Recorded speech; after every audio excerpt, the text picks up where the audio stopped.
Call to order the planning commission regular meeting Wednesday, January 4th, 2023, 7:00 p.m.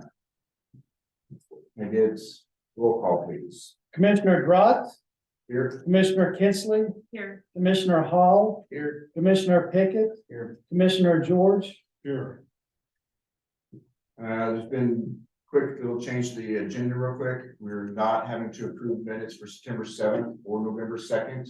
So I still need approval of minutes for November 16th and approval of the minutes from our December 7th meeting. I'll move the approval. I have a motion for approval of the November 16th and December 7th by Suzanne Kinsley. I have a second by Jason Pickett. Any further discussion? Hearing none, all those in favor state aye. Aye. Any opposed? Hearing none, passes. We have nothing on old business tonight. First order of business for new business, review and make recommendations to the city council on proposed ordinance 309. An ordinance adopting the text amendments to the Lowell Development Code and text amendments to Lowell's comprehensive plan, codifying the Lowell Downtown Master Plan. And then to have possible discussion and possible action afterwards. So we'll start out by going to the public hearing. Public hearing is now open, 7:03 p.m. for the purpose of considering the recommendation of City Council of proposed ordinance of 309 and ordinance adopting text amendments to Lowell Development Code and text amendments to Lowell's comprehensive plan, codifying the Lowell Department Master Plan. The procedure I'd like to follow tonight is as follows. Start out with our staff report, go to questions from the planning commission, hear applicant presentation, public testimony, general public comments, and then applicant rebuttal. Does any commission member wish to disqualify him or herself for any personal or financial interest in this matter before us tonight? Hearing none. Does any commission member wish to report any significant ex parte or pre-hearing contacts? Hearing none. Any member of the audience wish to challenge the right of any commissioner to hear this matter? Hearing none. Is there any member of the audience who wishes to question the jurisdiction of this body to act on behalf of the city council in this matter? Hearing none. Oregon land use laws require that all issues be raised. The issues are to be appealed. Failure to raise the issues of the hearing may invalidate their further appeal. Will the staff please present the report?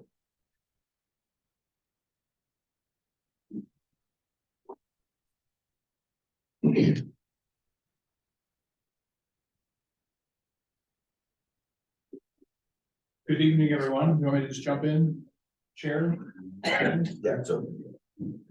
Good evening, planning commissioners. Pleasure and an honor to be before you again with this matter. This will be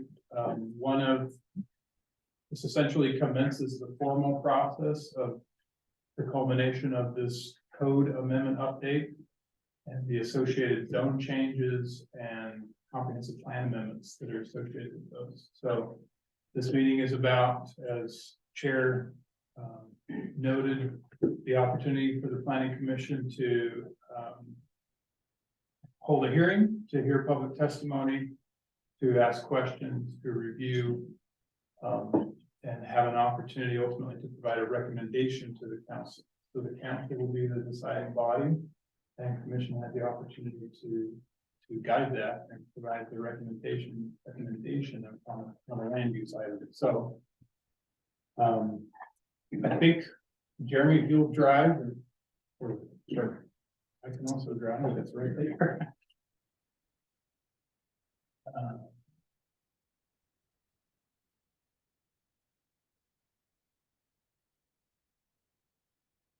Okay, so the presentation outline is essentially we're going to go over some background. I recognize a lot of faces here, a lot of people who've been involved in the process.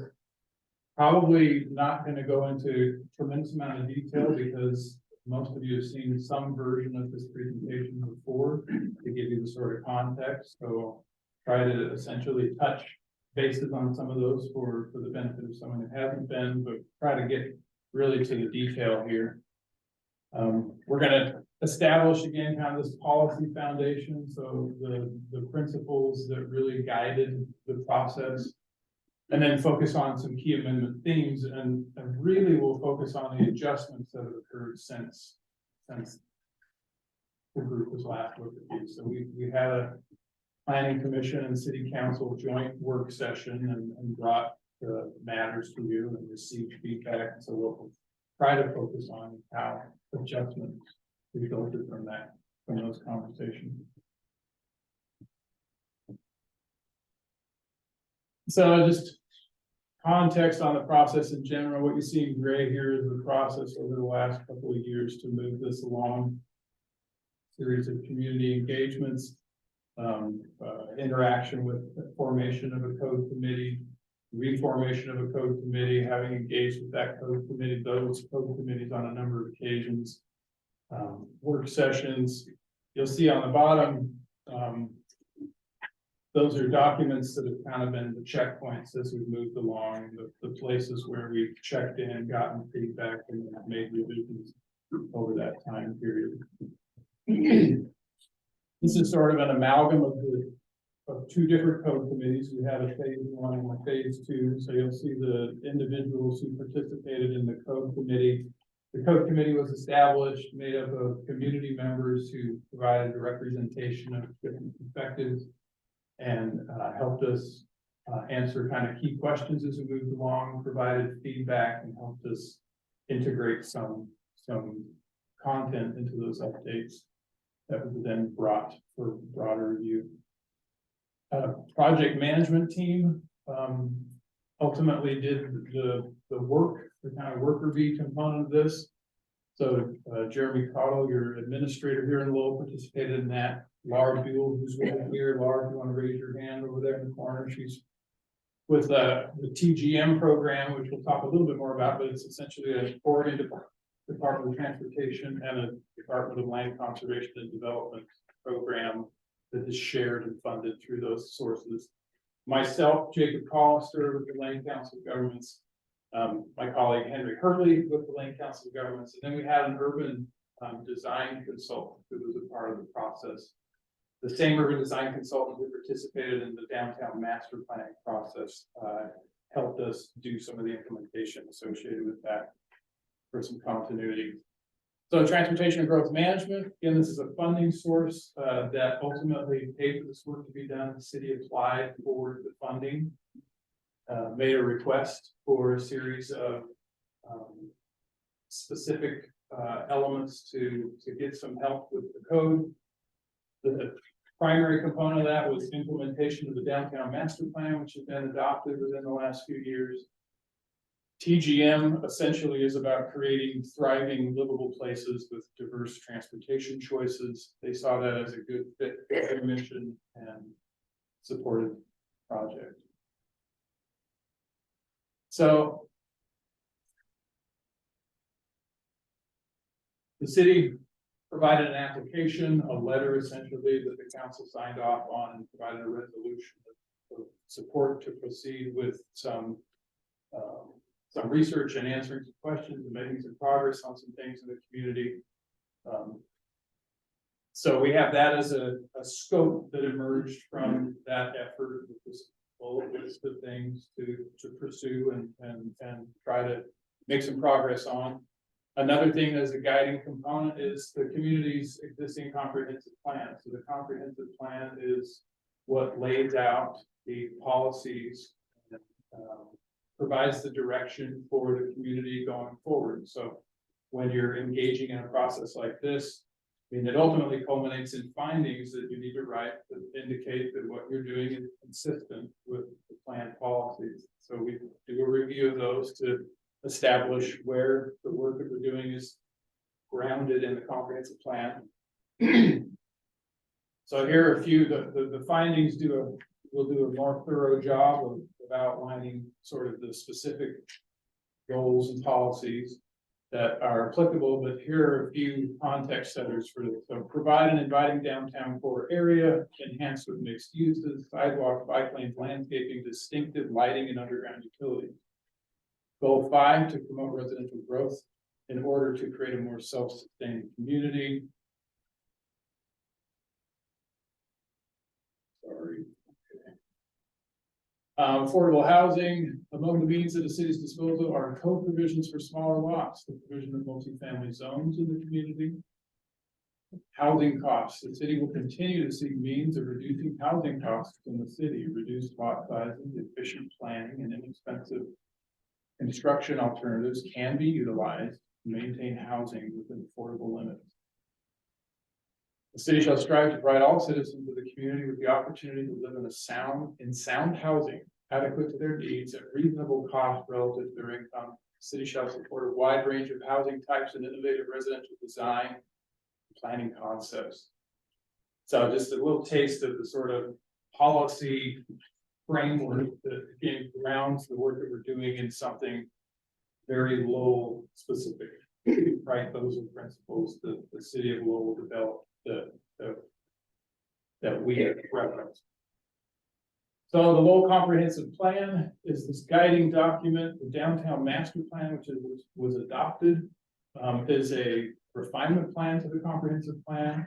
And it's something that at some point needs to be implemented, just like the comprehensive plan needs to be implemented into code. Other elements that were worked into this were TGM principles around essentially those bullet points that we received from the city, streamlining, creating more predictability and objectivity in development, and then some administrative and housekeeping clarification work there's just no reason not to take the opportunity to incorporate those. The Downtown Master Plan is not the only thing that's implemented here, but it's a key part of this is a rough study area of the downtown master planning area. That process emerged with 5 key goals: a quaint downtown, Central Park, multi-story mixed-use buildings, a variety of homes, connected and wide sidewalks. So obviously there's a lot more nuance in all of these, but we're kind of reiterating some of the work and groundwork that we've established already up to this point to bring everybody up to speed, to kind of get us fresh for the conversation. This is the regulating plan that emerged from the Downtown Master Plan. What this essentially tees up is plan designations for the downtown area and in-kind zones for the downtown area. So this was a regulating plan that has emerged from that Downtown Master Plan. So that's part of what needs to be implemented. Right now, it just exists in the master plan and is at a point where it is adopted, so it exists, and the city has the responsibility to enact, just like it would any plan policy, but implementation that happens in the zoning code and in the development code. So that's part of what we're trying to do with this process. So some key amendment themes, we've talked about these: form-based code versus traditional zoning. One of the things that this code proposes for the downtown area is a form-based code. That's policies, or excuse me, development standards that really lead with the form. How does it, what's the look and feel, as opposed to long lists of sort of nuanced uses. Essentially, it doesn't abandon the concept of use, but really leads with the form. That takes the implementation form of these building standard sheets. So we've introduced these at our open houses and then the planning commission and city council work sessions. There's a counterpart, right, sheet for every one of these distinct areas. And those outline in a fairly straightforward manner what the standards are. So there's a lot of things that you would see in a very traditional code, but there's also, again, it's really leading with this idea of what the look and feel should be, without being overly prescriptive about that. So there's one of these for each of the new downtown zones. The urban design firm that we work with, the Urban Collaborative, created a couple of renderings to provide you all for an opportunity to sort of see some examples. These aren't how it will happen by any means. There's a lot of things in the downtown master plan that are illustrative in nature, meaning they provide a version of how this could realize, because it's not overly prescriptive. So you can see one example of how, so this is the area here, just to the south of us here, just barely, just where the new city or the old city hall is. And you can see this is the existing scenario. This is looking north there from 3rd Street. And this is the one potential scenario. So improvements related to the park itself. Eyes on the park. The opportunity for different housing type in that particular area. So this is, again, in the downtown area, we're trying to promote a slightly higher concentration of housing units, but also promoting a very human scale and sort of livable environment. So that's one scenario. This is another scenario that they came up with. Essentially, that first is one form of a kind of attached housing, single family unit. And this is another form of an attached housing unit that could realize both consistent with the code in place. This is a rendering for North Shore. And so one of the advantages we have is that there has been some development that's been approved on North Shore. So we have one sort of element of this depiction rendering that we, although we certainly don't have it perfect, we have the kind of basic principles of.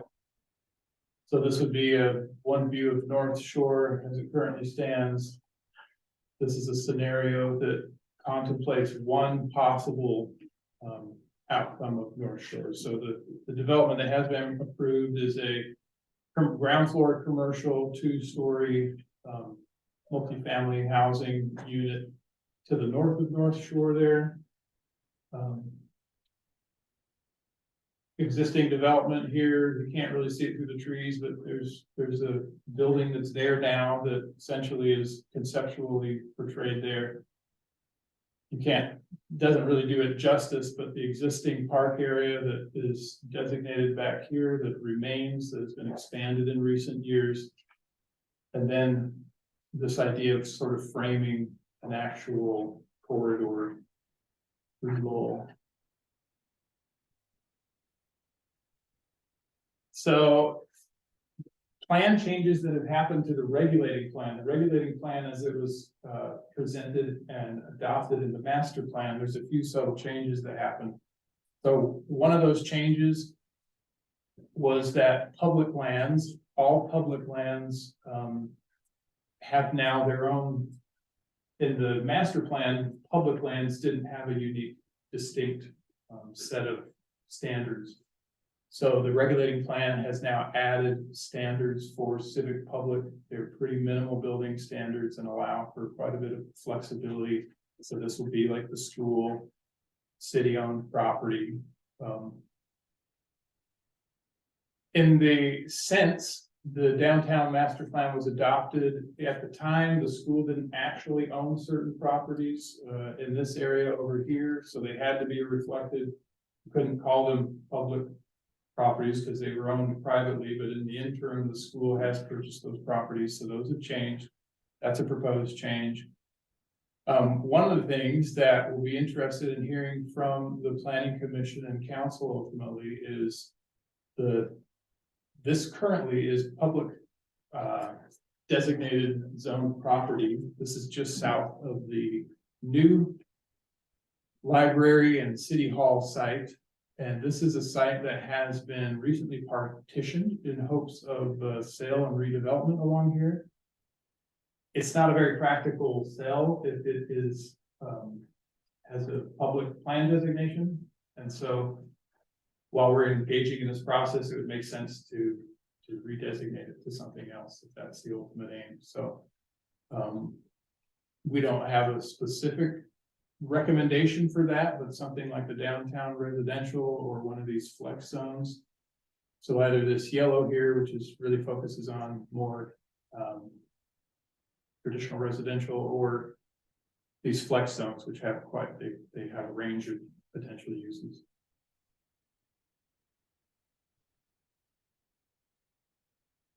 Okay, so minimum lot size is one of the things that we had some conversation about, that came up particularly in the planning commission and city council work session, but we also had comments about it. Here and there in the open house that we held. So this is one of the things that we were requested to provide just a little bit more context, a little bit more research. So one of the things I'm going to focus on here is just a little storytelling, a little picture painting to provide the kind of narrative to where we ended up landing on what you see in the code. So to reiterate, the request from the city came to evaluate lot size. I think we mentioned this in all the meetings past. There's been quite a few variances to lot size. When that happens in fairly, with regularity, then there's a question about, well, okay, if we're implementing variances, which are essentially, can you make an exception to this rule? We're doing that consistently. This is something we should probably look at. The policy foundation, we reiterated that earlier. There is policy language in the code to contemplate reduce lot sizes as a way to accommodate more housing, to accommodate more cost appropriate housing. We developed an early draft. We iterated with our code committee. So the code committee is Lowell residents who we brought together to discuss issues. One of the things that came up was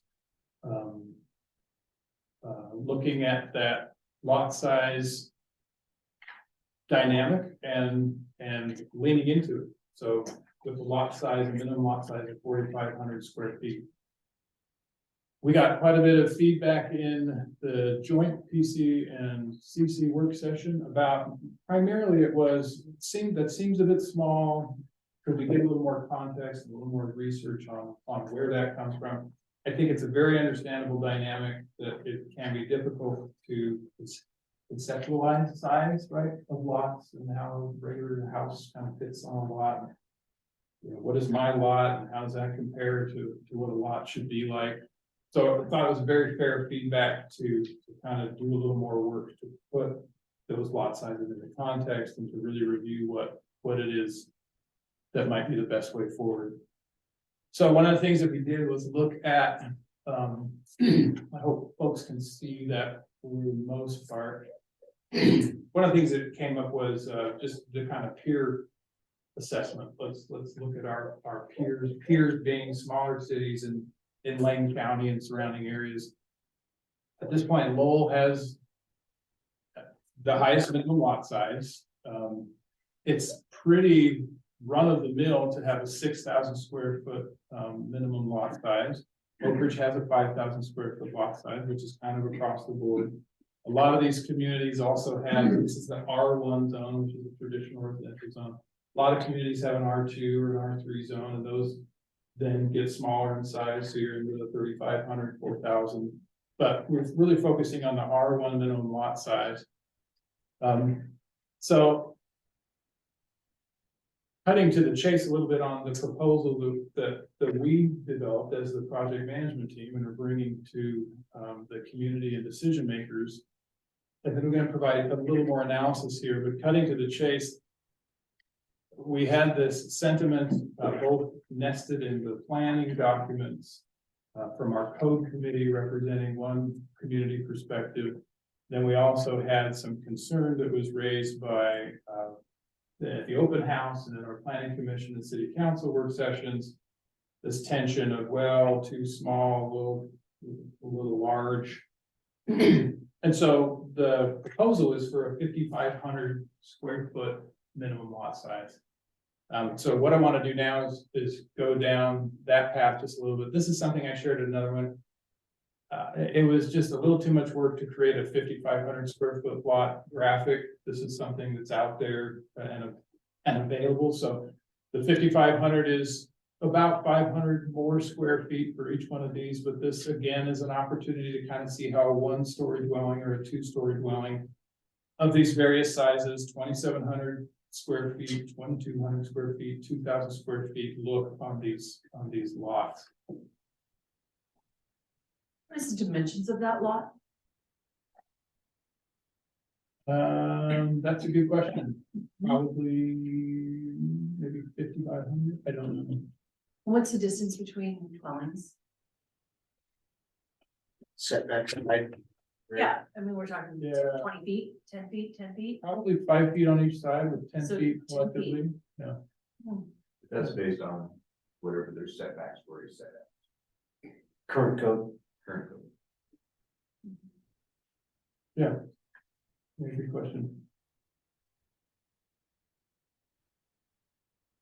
So just a little bit of Lowell analysis. One of the things, again, was to put this in kind of Lowell context. So what you see in the turquoise here are lots that are, this is just throwing questions out there about Lowell, right? So what are the dynamics that currently exist in Lowell? So you can see in turquoise, these are lots that are under the minimum lot size right now. I think it's common knowledge that Lowell's minimum lot size historically has been lower than it currently is. And that essentially you have 75 lots that are under 7,000 and 20 that are under 6,000. So you can see kind of their distribution there. This infill analysis is to address some of the concerns that we heard at the open house where, well, what I'm nervous about is when minimum lot size reduces, what kind of pressure emerges for infill. So infill would be like people partitioning their properties, right? To say, well, now, because of this code change, I can now partition my property, bring in another home, right? Set up another buildable site in our neighborhood. So what you see in turquoise are things that shift to being technically dividable when you make a shift from 7,000 square feet to 5,500 square feet, meaning they weren't dividable before, but would be after. So the sort of catch there is that, and this is not the greatest aerial photography, so I apologize for that, but what you see is these home sites that are on these lots that are technically dividable. The point to make here is that this really is the majority of the sites. So I could have gone through and shown you all of these, but what you're seeing is what planners know as they go through their analysis about, so buildable lands inventory, to say, well, how much future housing can we accommodate? And you would do something like this and say, well, people could partition. And usually the percentages that they apply are like, but we would never say more than 10% of those would ever happen. The majority of it is because they situationally couldn't. Nobody's gonna tear down their house. I guess I won't say that. Very few were gonna tear down the existing house in order to create a larger division of those properties. And then there's just all of the other qualitative reasons why folks, even though they could technically divide their properties, don't. So I think at the planning commission and city council work session, one of the discussions we had was really about when it comes to these lower lot sizes of Lowell, it's very fair to say, and I think objective to say, that the impact to existing neighborhoods is minimal. The impact to new development is really what we're talking about. So we're talking about when a new subdivision comes in, what does that look like?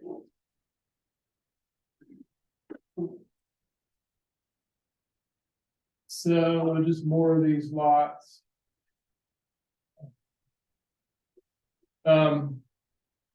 These are the lots in town that currently technically could be partitioned. Could have been a year ago, could have been 5 years ago, could have been. That's not acknowledging the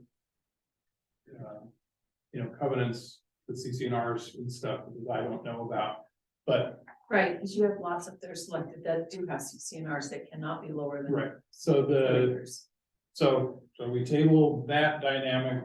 The point is to show that there's lots in town that could partition, some do on occasion. That's the dynamic that you currently have related to that. One point of this slide also is that urban growth boundaries are established in Oregon to create urban growth. And so the Oregon land use planning system is the lots that you see here in turquoise really align in nature much more with a rural residential area in the county, right? That's really the nature of what they're doing. You have these rural residential areas, you see them all along 58. That's essentially what's happening in those areas. And so they exist. Those property owners have every right to do anything they want to do on those properties. But the Oregon Land Use Planning Program is going to emphasize urban growth boundaries as the places where we're trying to accommodate urban growth, where we're trying to create housing opportunities for Oregon's population.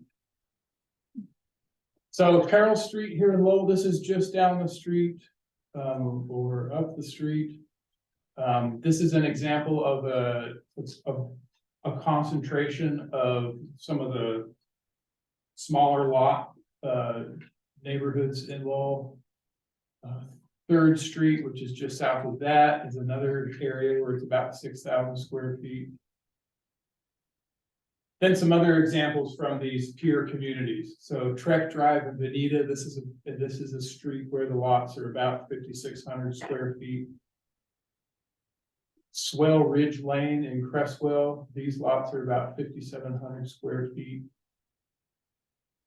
One of the things you'll notice in these pictures is a lot of them are newer development, because the kind of general trend in response to housing needs in Oregon and in Lane County is to create opportunities for smaller lot developments to house the police officers and the school teachers and the young families who need to have opportunities for living in the communities where they work or where they want to go to school, where they grew up. This is Lincoln Street in Coburg, 5,500 square foot lots. Quince Street in Junction City, now we're getting down a little bit smaller, 4,800 square foot lots.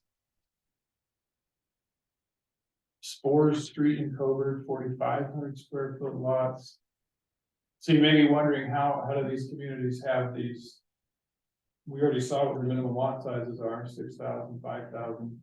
A lot of them have provisions. They either have that R2 zone or R3 zone, or they have provisions for sort of density generalizing. So if in a particular development you've got a few larger lots, they've accommodated the opportunity for some smaller lots as well, and then on balance they balance out.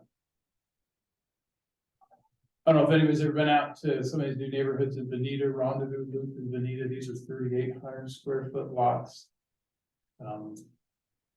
So I think the point here is to, one, those early lots was to give you a sense for just kind of what it looks like. There's more or less a range of examples there, but also, you know, the communities that are your peers are creating housing options to address the market, frankly, to address the need that there is to accommodate that housing. And, you know, there are some examples of it being done well.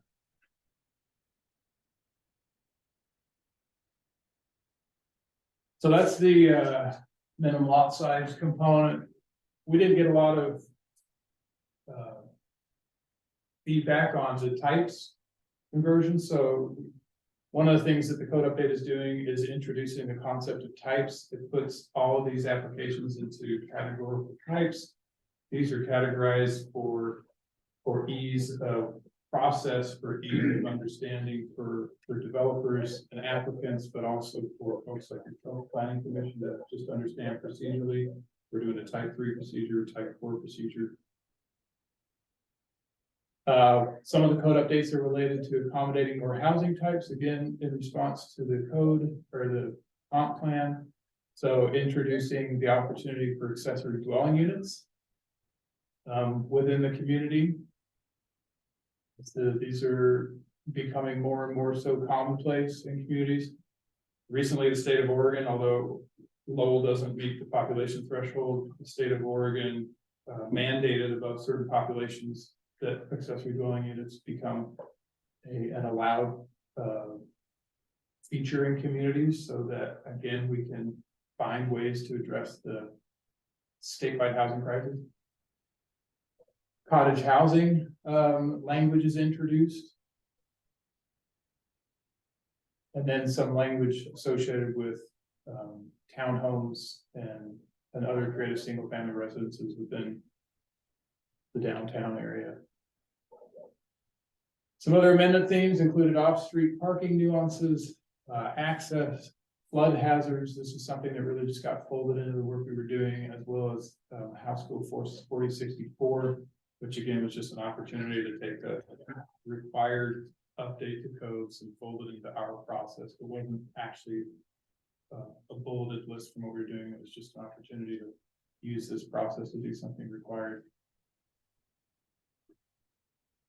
So requested actions of the Planning Commission. A recommendation to approve or deny or revise the work that's seen here. We're going to hear from the members of your community. We're going to share some thoughts and ideas. One of the things that I've noticed in one of the public comments was a reference to challenging how the Measure 56 notice was conducted. Measure 56 notice was not an oversight conceptually in this process at all. There was a lot of time and effort put into the notice itself. There's some question raised about the interpretation of the nuance of its applicability. That's information that we received pretty late in the game, and we're definitely open to investigating. And if there's a need for further notice, then we need to provide it, and we will provide it. So that's something that can be evaluated. I mentioned that to note that one strategy tonight could be shared to leave the hearing open, so that if there is a question about notice, there's an opportunity for those. Measure 56 notice is very much about those who are impacted having an opportunity to be noticed and to provide testimony at the first evidentiary hearing, which is what this is. If that hearing is extended, then that opportunity is also extended. Are we open for discussion now? Well, we'll get through one more slide and then I think we could go for it here. Essentially, all of the exhibits are all of these components. So the development code is the key piece of this. That's exhibit D. And then these other exhibits ripple out from that. So there's a requirement to update the comp plan because the regulated plan has changed. There's a requirement to update the zoning map because we're introducing new zones. There's findings in there that are required for any action like this. And so there's this suite of things, but they're all really supporting this one, the development code updates. So it all really ripples out from that. So let me see, I don't think. So we already talked about a city council hearing that will happen at some point in the future. If this hearing remains open, that would call into question the city council date that's on the books right now. So that's something to consider. I think we'll leave staff's presentation at that.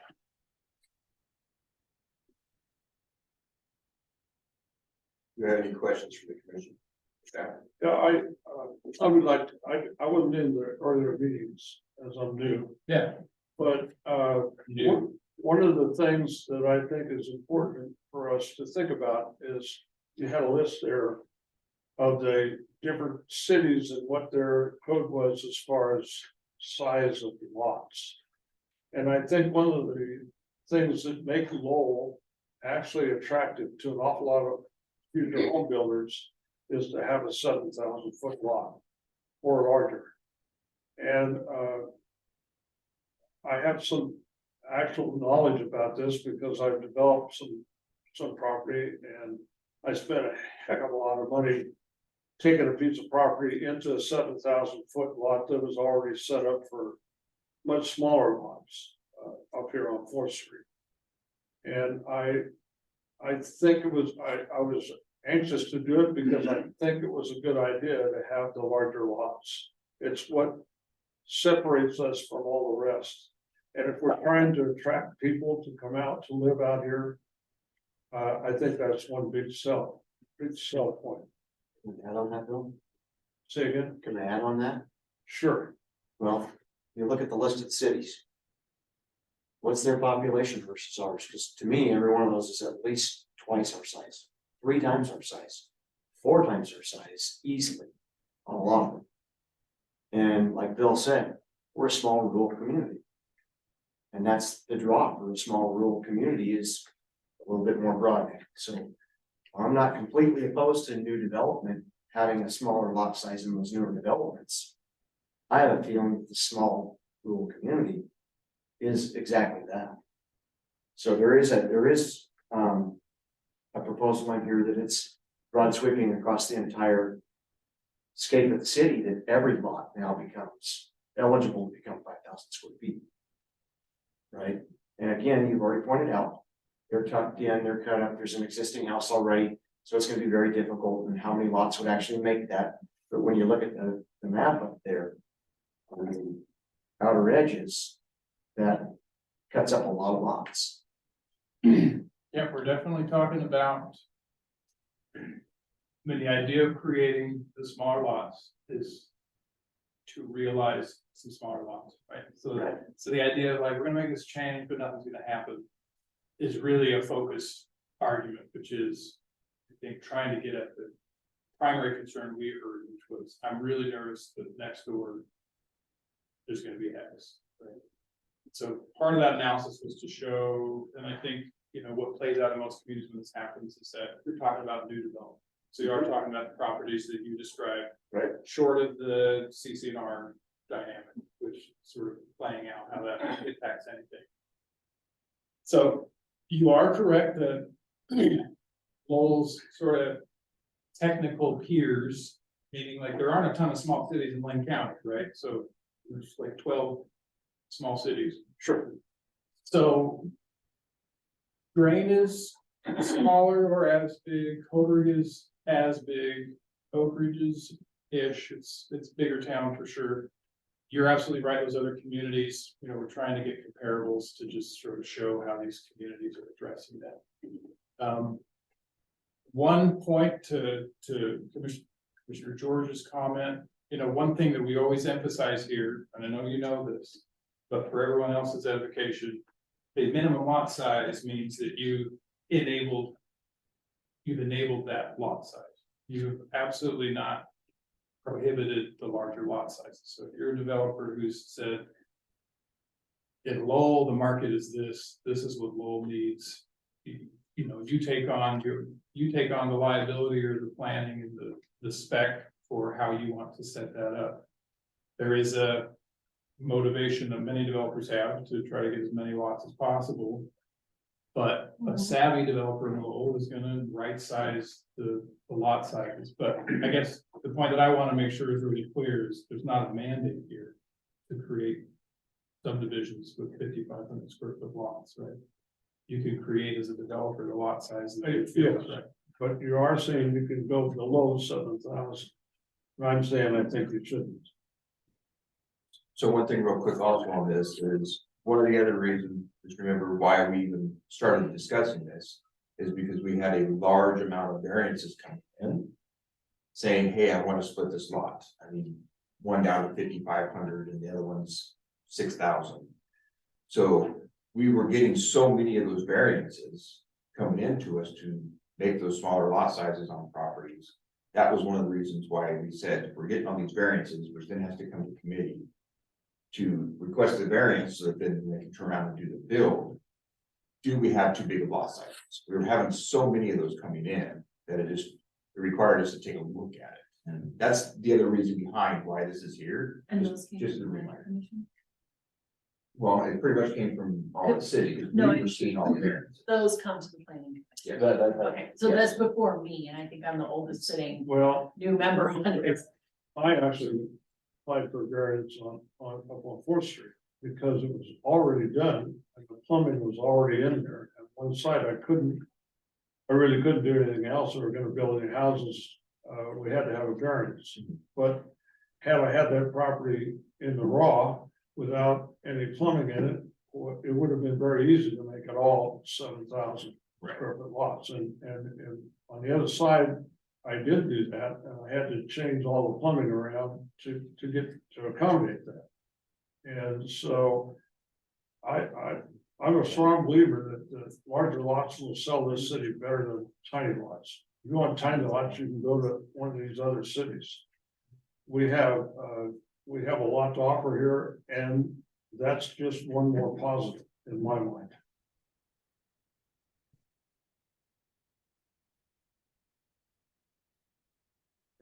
So can so not being part of the committee, not being part of a lot of the discussion that went on previous to the creation of the document that's in front of us for us to approve, what was driving that minimum lot size? Was it just the variances that were coming in? Because this alludes, and you kind of alluded to the fact that a smaller lot size is a more affordable house. Is that what I'm understanding? So I was the 4,500 square foot initial, pre-public draft.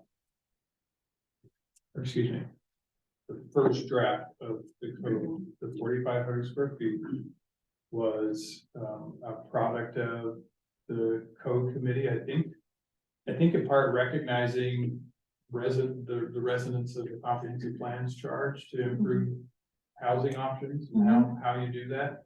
I think there was quite a bit of reference to examples of places where that's been successful, where there's ways to do that well. I will fully acknowledge that I was surprised at the code committee's determination. Not unpleased, but surprised that was not driven by staff. I think anybody who was present would vouch for that.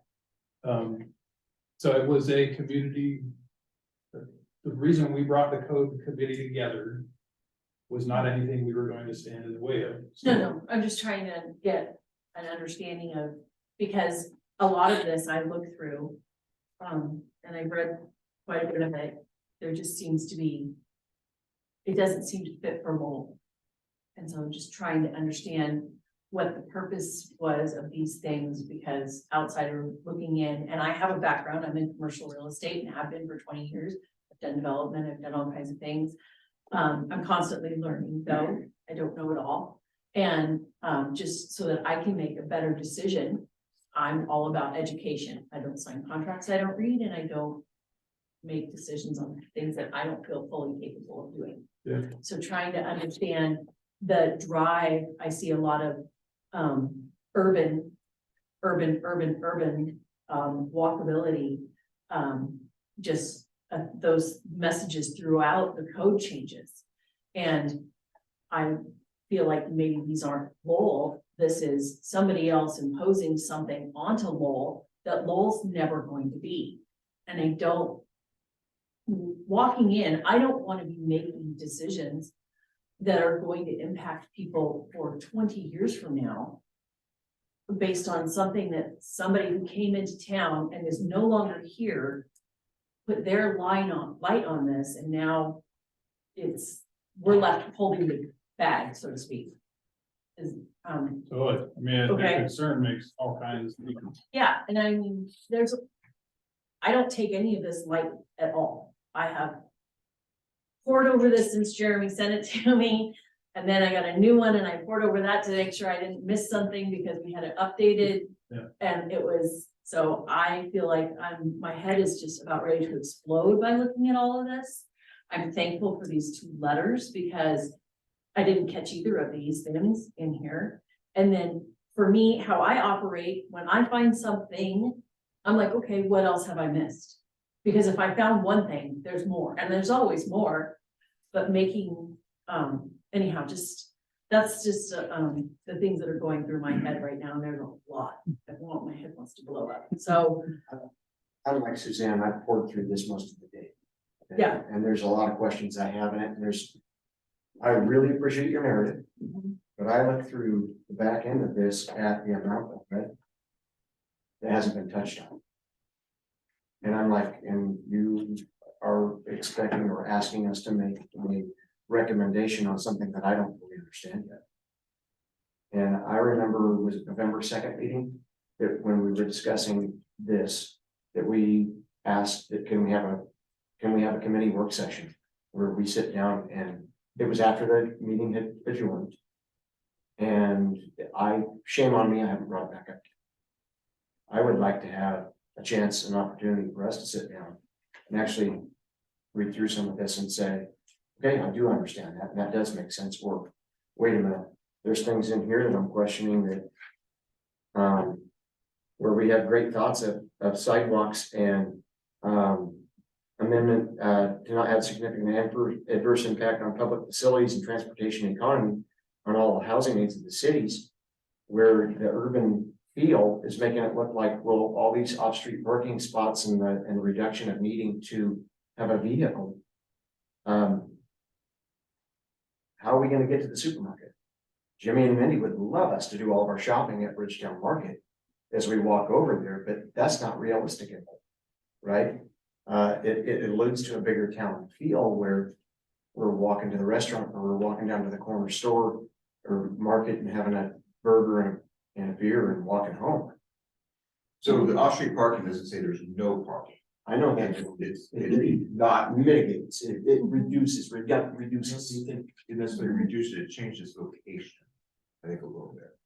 But also not requiring, I think it was not requiring off-street parking. Yeah, off-street parking is exempted, but it doesn't mean that a developer doesn't have to provide it. It just means that they have to propose a plan that fits their use and their need, not some arbitrary number that's made. How many other cities go through that? Of these cities up here, Colbert and all, they don't allow any they require all off-street.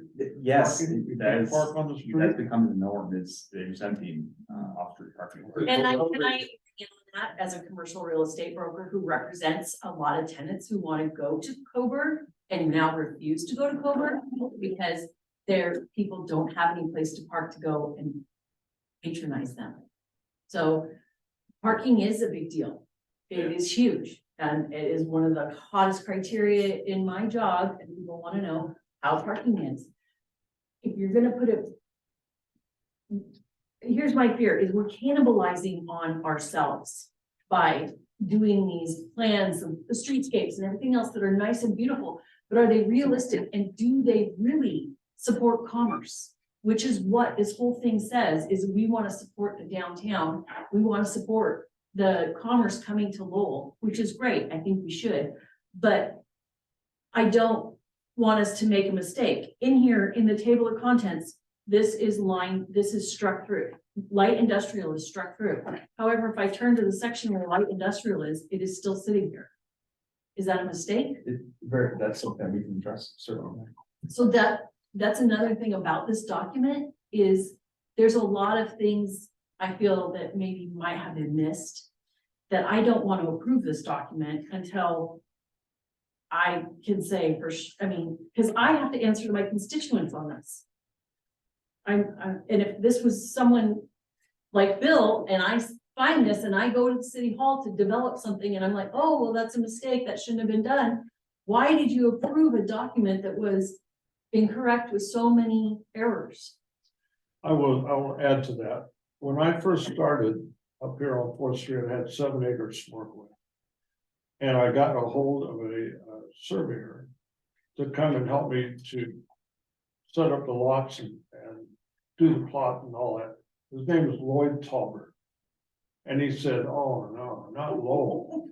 Oh, they're really hard to work with out there. And when we got started, Lowell wasn't hard to work with. He was totally amazed. And it's something you have to protect, the fact that if you upset one person about the way you're doing business and they tell 7 others, and pretty soon the word's out that Lowell is a terrible place to work with. I'm looking at all this stuff and I wonder if we're making ourselves into a hard place to do business as far as a builder or developer or anything. You know, I'm even curious, the development up here off of Moss, how big were those lots? Because they look awfully small to me.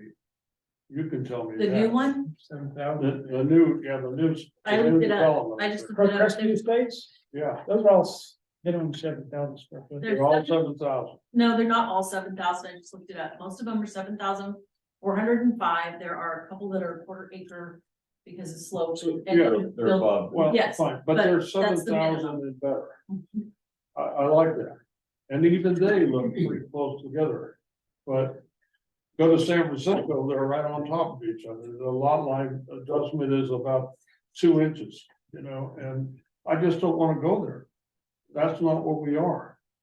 So there's nothing that prohibits that development going forward with this. There's nothing that prohibits it.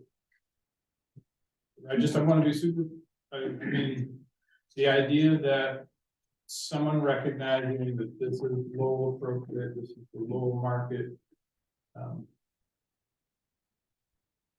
The developer can develop something that's 7,000 square foot lot. That's right. They can do that, they can do 8,000 or 9,000. Right, but okay, I'm a developer. Yeah. And I have a certain amount of money to spend. And I buy the property and I find out I can make 5,000 foot lots. What am I gonna do? I'm gonna go to 5,000 foot lots. I'm just gonna say, as a developer, when you come to this town, it's 7,000 foot lots or better. Yeah. And that is the end of the problem. Yeah. Unless there's a situation where you cannot build on the particular piece of land and you need to come in front of us and say, can we make it not an easy task, you gotta go and talk to us and we can do that. As I did, so. I wanted to touch on something real quickly that Commissioner Kinsley mentioned and just to reiterate, because I'll be sort of defensive about this one point, which is the kind of swooping in and applying these kind of outside concepts. There's a component of that I think is just inherent. There's funding that's coming from the state. They have some principles. Yes, Henry this here has TFG been or your TFG. planner for 6-7 years.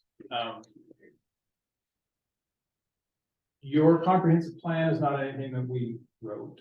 And part of what we're doing here is being responsive to a wide range of things in the comprehensive plan. So it is incumbent upon the plan commission and the city council to either acknowledge the plan. So we write the findings for all of this. And when we say this is what we did and why we did it and why it's consistent, we have to write findings.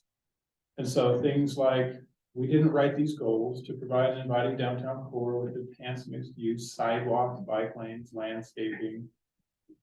So the interpretation, the engagement with the community to arrive at, what do you want it to look and feel like? Those are things that emerge not from a template that has just been dropped on Lowell, but very much let's look at what the desires of the community are and see if we can align their comp plan policies. I mean, this is your North Star, right? Mhm. So you address it or you change it, you say, that's not necessarily what we want to do.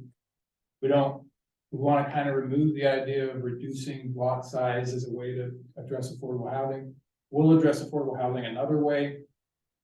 So I just want to emphasize the fact that what we're trying to do is take Lowell's plan, this comprehensive plan, the request from the city, bring them into something that works.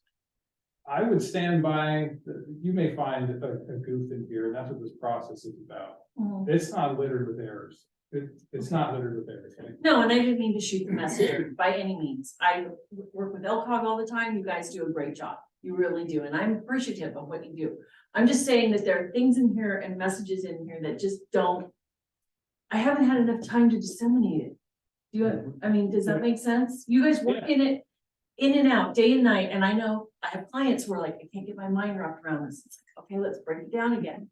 And let's talk about it. I've closed on that. Yeah, no, I don't do houses. I do commercial buildings, way worse. But there's just a lot in here that just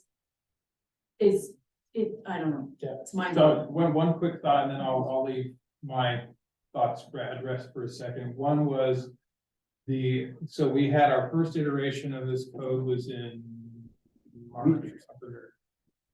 Was early in the year. We've made changes, but I guess experience would dictate that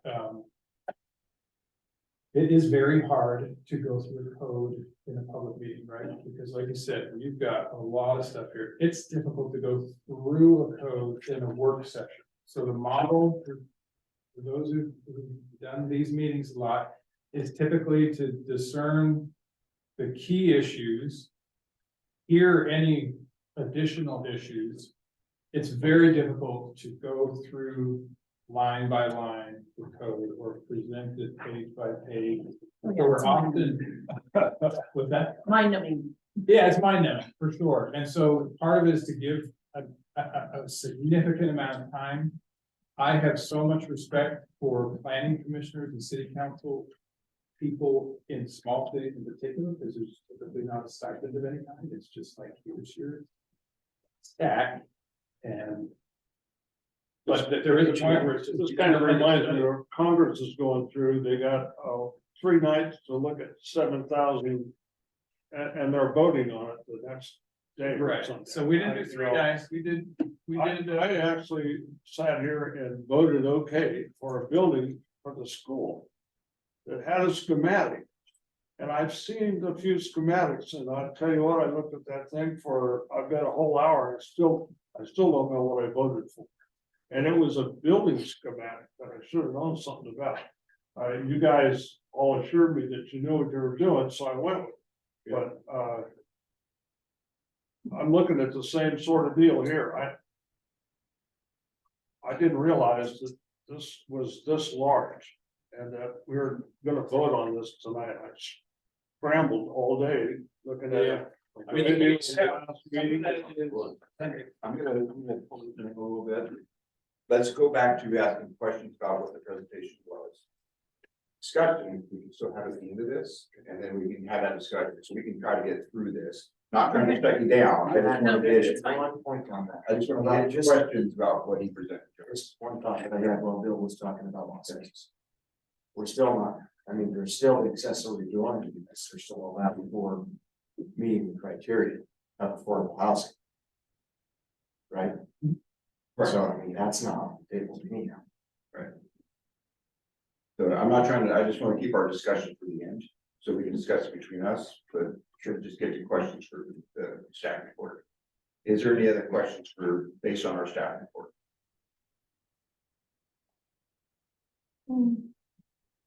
And you guys are the representative of this.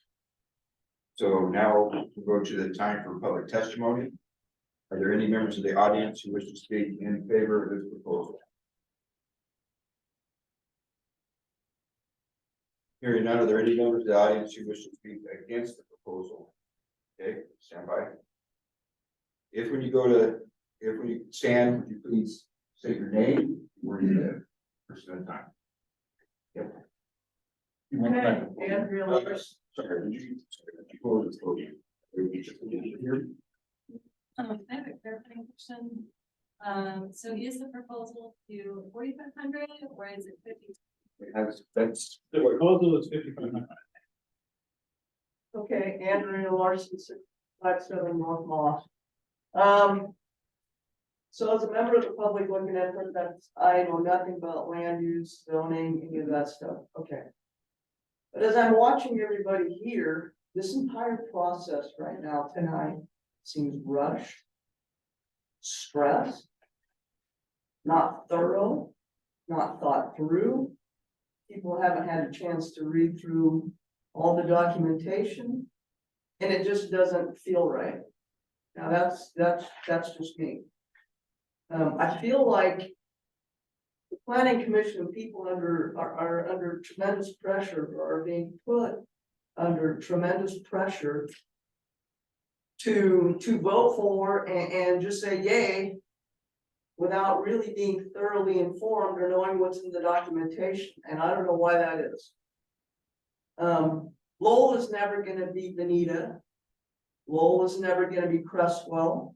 Lowell is never gonna be Oak Ridge. We're never gonna be Coburg, because we are geographically challenged by mountains and water. That is just a fact. You can only build so much here, okay? And I'm not sure, and I agree with these gentlemen here, I'm not sure we want Lowell to be a sprawling metropolis. I mean, I know that's not why I moved here, and that's been 26 years ago. We've come a long way since 96, I can assure you, and it's great. And I'm all for positive growth. But I think we want this to continue to be the rural area that attracts people. We're not on a main thoroughfare. We're not on the I-5 corridor like Crestwell. We're not even on the 58 corridor. People see, they drive by. We're not on a major thoroughfare. We're not Coburg. We're Lowell. And it would be nice to keep it this way to a certain degree. Yes, growth is necessary. But I think the 7,000 square foot lots, I think we need to focus on quality and not quantity. I think that's what makes us attractive here. Andrea, is your objection just to the lot size? I mean, it seems like there's more at stake here than just the minimum lot size. That is one of my objections, yes, is the lot size. My other objection is I feel like there's too much pressure, and I think people need to just take a step back and investigate a little bit more thoroughly. You know, it's great to just jam things through. 15 years down the road, you're gonna have some regrets. And these are big decisions, so that can affect this town for generations going forward. And it just doesn't feel right to me. I don't know if it feels right to anybody else in here, but this doesn't feel right to me tonight. And I think this needs to be thought through a little bit more thoroughly before you just start jamming houses 10 feet apart wherever you can put a house. That's just me. I guess a part of me doesn't care. I have 2 acres. That's great. Okay, but I still have a vested interest like everybody else. Just, I think you guys need more time to go through it. There's just too much pressure. I don't know why. Why is there so much pressure to make a decision and to make it now? Thank you. Anybody else against? No.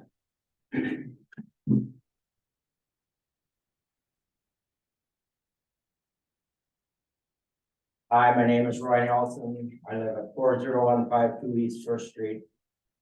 I have a concern regarding the downtown district 9.414, the section DRA, DRD, DF1, DF2.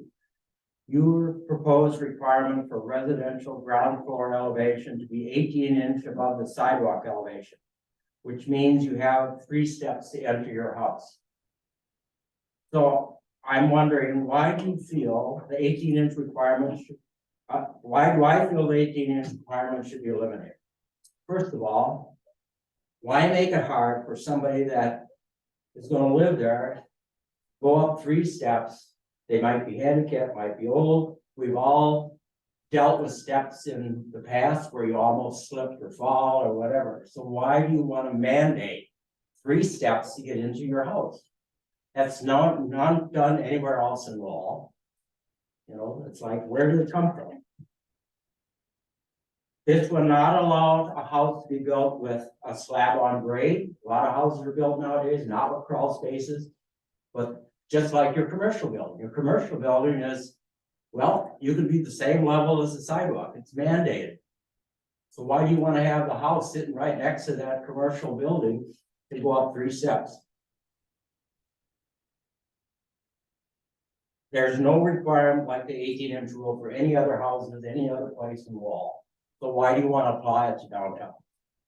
And there's no evidence that a house on grade with the sidewalk is a problem.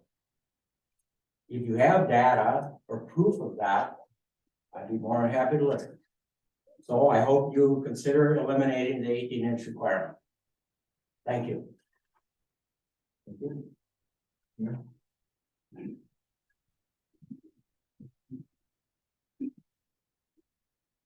Hi, I'm Mia Nelson, 40160. I'm testifying both on my behalf and on Lookout Point Policy's behalf.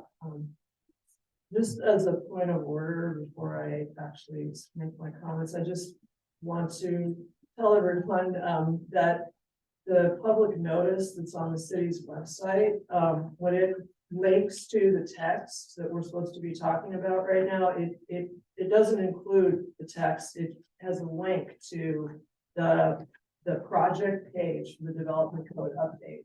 And when I click through, and I even did it again this morning, when I clicked through that page to get to what I thought was tonight's topic, I get a different version of what you guys are talking about. The version that I downloaded that is in your notice is for 4,500 square. So that's why I was surprised to hear that, oh, the proposal is for 5,500. Well, that's not what the notice says. So I think just as a procedural matter, I don't know what else is different, but it isn't right to notice a hearing, and provide a proposal, and then we get to the hearing and it isn't the proposal. And, like the proposal has moved on and it's not that anymore. But when I just wanted to say, I really think you should continue the hearing. You possibly need to renotice the hearing. But everyone seems to want more time, and this is just another reason to do that. When I thought that the proposal was 4,500 square feet, I was gonna come up here and say, congratulations, this is like one of the most positive developments I have ever seen in Lowell in my 30 years of coming to these meetings. I was gonna say that these changes are gonna do so much to create affordable housing and more choices for people. And I'm hearing the objections to lot size. I have heard them before. I actually have been coming to meetings for 30 years, and I have heard people, planners, others, citizens say we should make this lot size lower. I worked for 7 years in a past job in land use and affordable housing issues at the state level, and I have seen the LCD created lists of the minimum lot sizes of cities all over Oregon, and I have to tell you, 7,000 square feet is really out there. In today's world, that is really out there, is really big. And we need to remember who is never in the room when we have these conversations. It's almost always those of us that already own property. Almost always. The people who are never here are the people that wish they could afford a house, but they can't. The reason they don't come to this is they don't have turf to defend, so there are no voices in the room ever to say, I would like my own house. I have almost 30 employees and I think 2 of them own a house. They're all in their 20s and early 30s and they don't have a prayer. They can't possibly afford a house. And it's true, what Commissioner George says, a developer's gonna come in and say, I wanna make 7,000 square foot lots. I probably would too. But sometimes they don't. Sometimes we have St. Vincent de Paul that wanted to come to this town and build affordable housing. And I remember they were not happy about the 7,000 square foot lot size. That just knocked the legs right out from under them and limited from the get-go how affordable they can make those houses. So I wasn't even going to talk about that issue because I wanted to talk about the front setback, but I am passionate about affordable housing, even though I've never built any affordable housing in my life. I've built stuff that was unaffordable, done a bunch of that, that's, and if you want to build 4,000 square foot houses, yes, you need a 7,000 square foot lot, but if you want to make a 1,200 square foot starter house, you do not put something like that on a 7,000 square foot lot. So I am all for giving the options. I agree with what staff has said. No one is saying that these have to be smaller, but my goodness, we have to have some options here or nothing is ever going to change. We can't just wring our hands and say, gee, why are my kids moving away? There's nothing, they say they can't afford to live here. This is why. It's one of the reasons why. Anyway. What I am concerned about, the one thing, really the only thing that I saw that really bugged me was this front setback. And I wrote a whole letter about it. I'm not going to go through all of the arguments about it. But the problem is the code would create a whole new reality where every garage has to be pushed back 5 feet behind the front of the house. And that is new. That has never been here before. And my letter explains in detail why I think this would be an absolute disaster. And it would undermine everything else these code changes could accomplish on the affordable housing. I do think it violates state law that prohibits these code changes that add unreasonable costs. This would certainly do that. My letter also has evidence that almost none of the new houses built in Lowell in recent years could have been built under this new requirement. This is really a solution in search of a problem. Nobody builds houses this way. Certainly not every single house, you know. So I hope you will help the city fix this. And the good news is it's so easy to fix. All you need to do is just set that front setback at 10 feet and delete this requirement. We need to push the garage back. So the last 2 pages of my letter actually are a copy of the proposed ordinance. And you just need to vote to delete the yellow text, leave the rest of it the way it is. It's so easy to fix. Ballot measure 56 notice that's already been discussed. I didn't see anything in the proposed code that would trigger ballot measure 56 except for this one. And just to touch back on what that is, it's a ballot initiative that was passed decades ago that says whenever a city is going to make a code change that would restrict the use of property, then you need to mail an individual notice to every person that's going to be affected, so that these things tend to just go over people's heads. You know, they don't realize, and then they come in later and they're like, what, I can't do this, I didn't know. And something like, you know, all these other things are making it easier to develop. They're not going to trigger that. But this one will, because you are taking away the right to put a garage anywhere within 5 feet of the front of the house. That is a restriction on a use where it can be located. That's why it triggers this. I think if that goes away, I didn't find a reason. I didn't go through the whole thing in detail, but I didn't see a reason why you need a measure 56 notice. But if you keep that and you keep going with this, you got to call a timeout. You can't send this to the city council. You got to stop. Individual written notices to be mailed to every single R1 and R3 owner in the whole city. And you got to start over, new hearing, everything. And I know for sure there's a bunch of lot owners in Sun Ridge who would be here with pitchforks if they had any idea this was happening, and they don't, because they are not going to be able to build their house with the garage pushed back. Thanks. Any other public comment against? Sure. Terry Wiltshire, 11 North Alder. I agree with Mia's setback issue. I'm a little bit more not so much into the 4,500 or 5,500 square feet lot, because first and foremost, I have to travel up and down Lowell all the time now. We have a project up there. And the amount of traffic and cars parked all over the place, the more people that you have, like a 2-bedroom house, you average what you're supposed to average 1.5 parking spaces at that house, or on average maybe 2 cars. Lowell right now has approximately, some of them have 5 to 6 with camper and trailers and everything else. So condensing that, these new divisions or subdivisions and stuff like that, and our streets are already completely plugged. I mean, for the chief to get up there and stuff like that, I think that we have to look at this more globally and down and see, all right, you put 4,500 square foot lots in there, 2 cars each, then their cousins and everybody else that needs to park in there. We're just really condensing ourselves and pigeonholing that we won't have a community that at the end of the day, people want to go for a walk and kind of check out and be friends with their neighbors and stuff like that. But cause some, what I would call some animosity. Get your freaking car out of the way, because I can't get my car or my pickup truck up the street anymore. Or I don't like looking at that white Ford that's in the middle of the front yard. It just creates too much chaos. So I would think that in the middle, 6,000 square feet would be something that would be reasonable. I would just consider that, but 4,500 to 55, that's a pretty small house, and that's a lot of traffic, especially in this area. The second thing that I would like to, that I've kind of opposed, and I would like to see what your parking plan is on your commercial stuff for the stuff the city owns.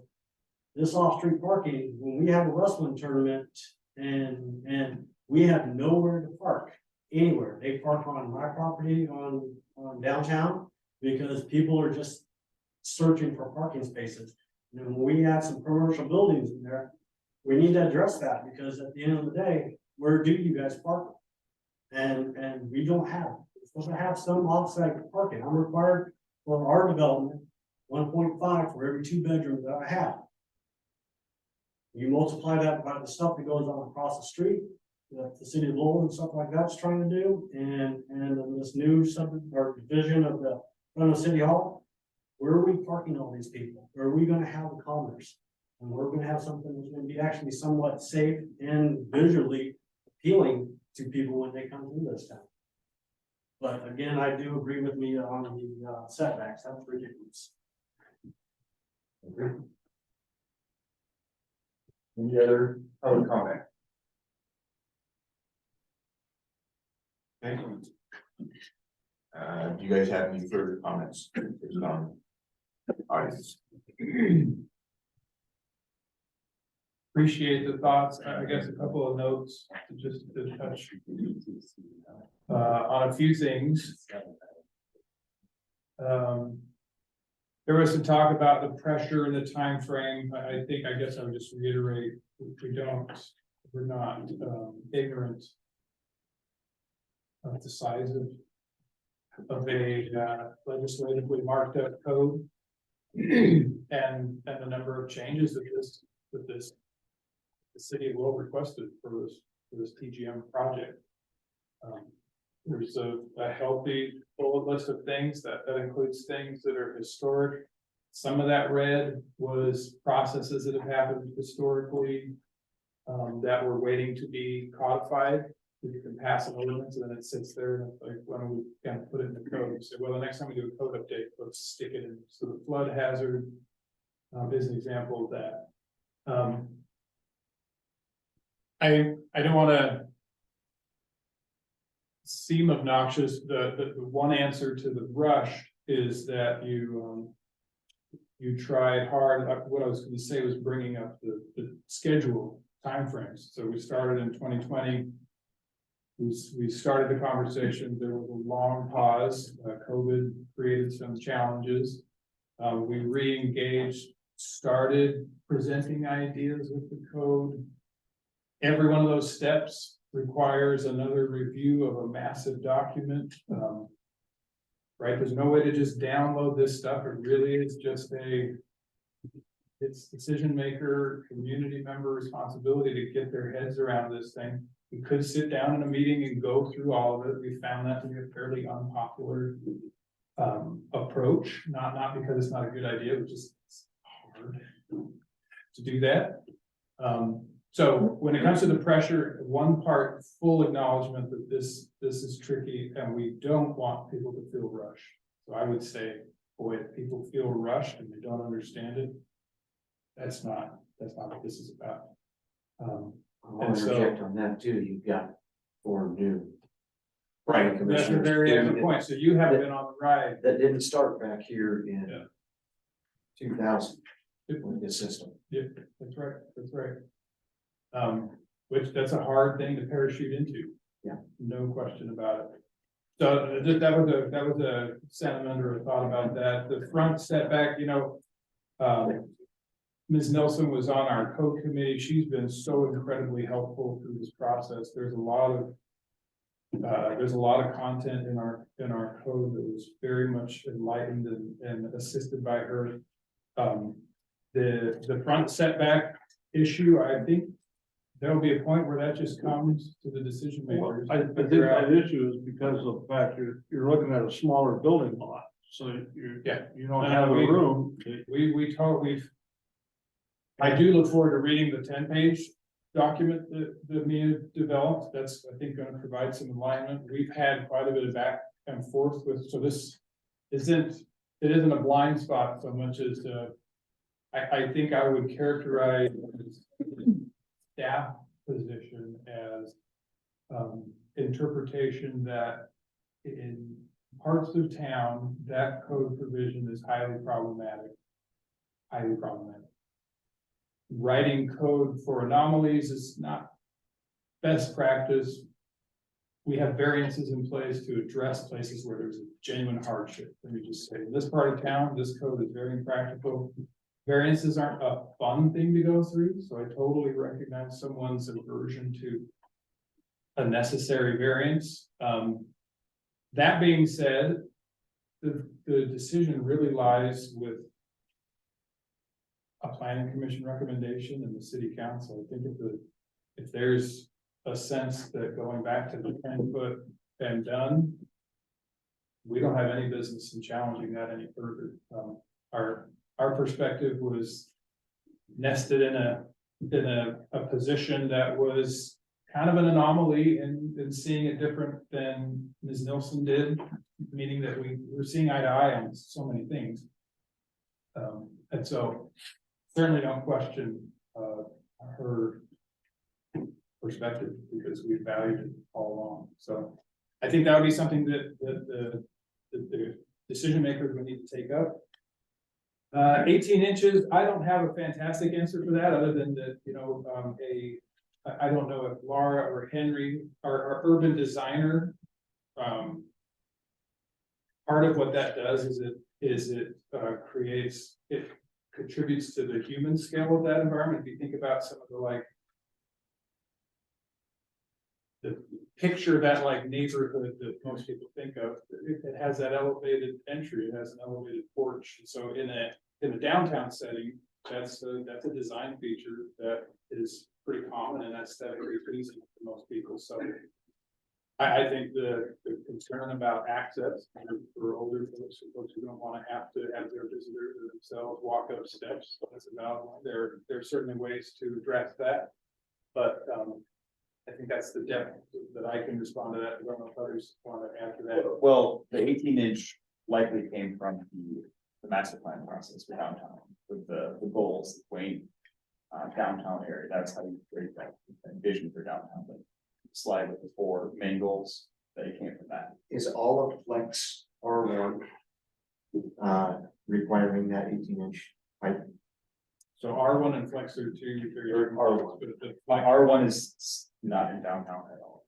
So no. Okay. Yeah, I read the wrong map, sorry. I meant Flex. that would be the responses that I have. I don't know. So like, Laura, did you want to please?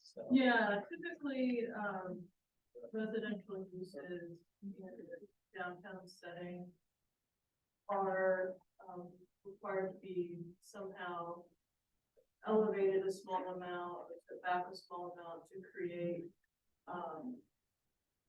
a more of a private entry as opposed to commercial buildings that are right on the sidewalk, with the door right on the sidewalk. Having that slight difference in grade, creates more, the public's not walking right by the door. so that was another question for the two, if I can ask real quick. That Flex 1, which is main North Shore Drive and, you know, not right here, has an 18-inch requirement above the sidewalk already set back with the planter bed and then a 5-foot sidewalk, so we're eliminating square footage to make a ramp or stairs 18 inches high. Do you want to speak to the approved So development? Right? Or am I missing something? it's just for residential uses. Right, so it wouldn't be for commercial. One nuance would just be that it wouldn't be for commercial. If you were doing residential in that area, then yes, you're talking about raised. Now, for north of North Shore specifically, there's an approved development that is ground floor, commercial, second story residential. Residential. Sure, So in that particular example, that's the Flex 2. that's not relevant in that particular example, but there would be other areas in town with Flex that is residential requirement of 18 inches, commercial not as much, or not, so. Okay.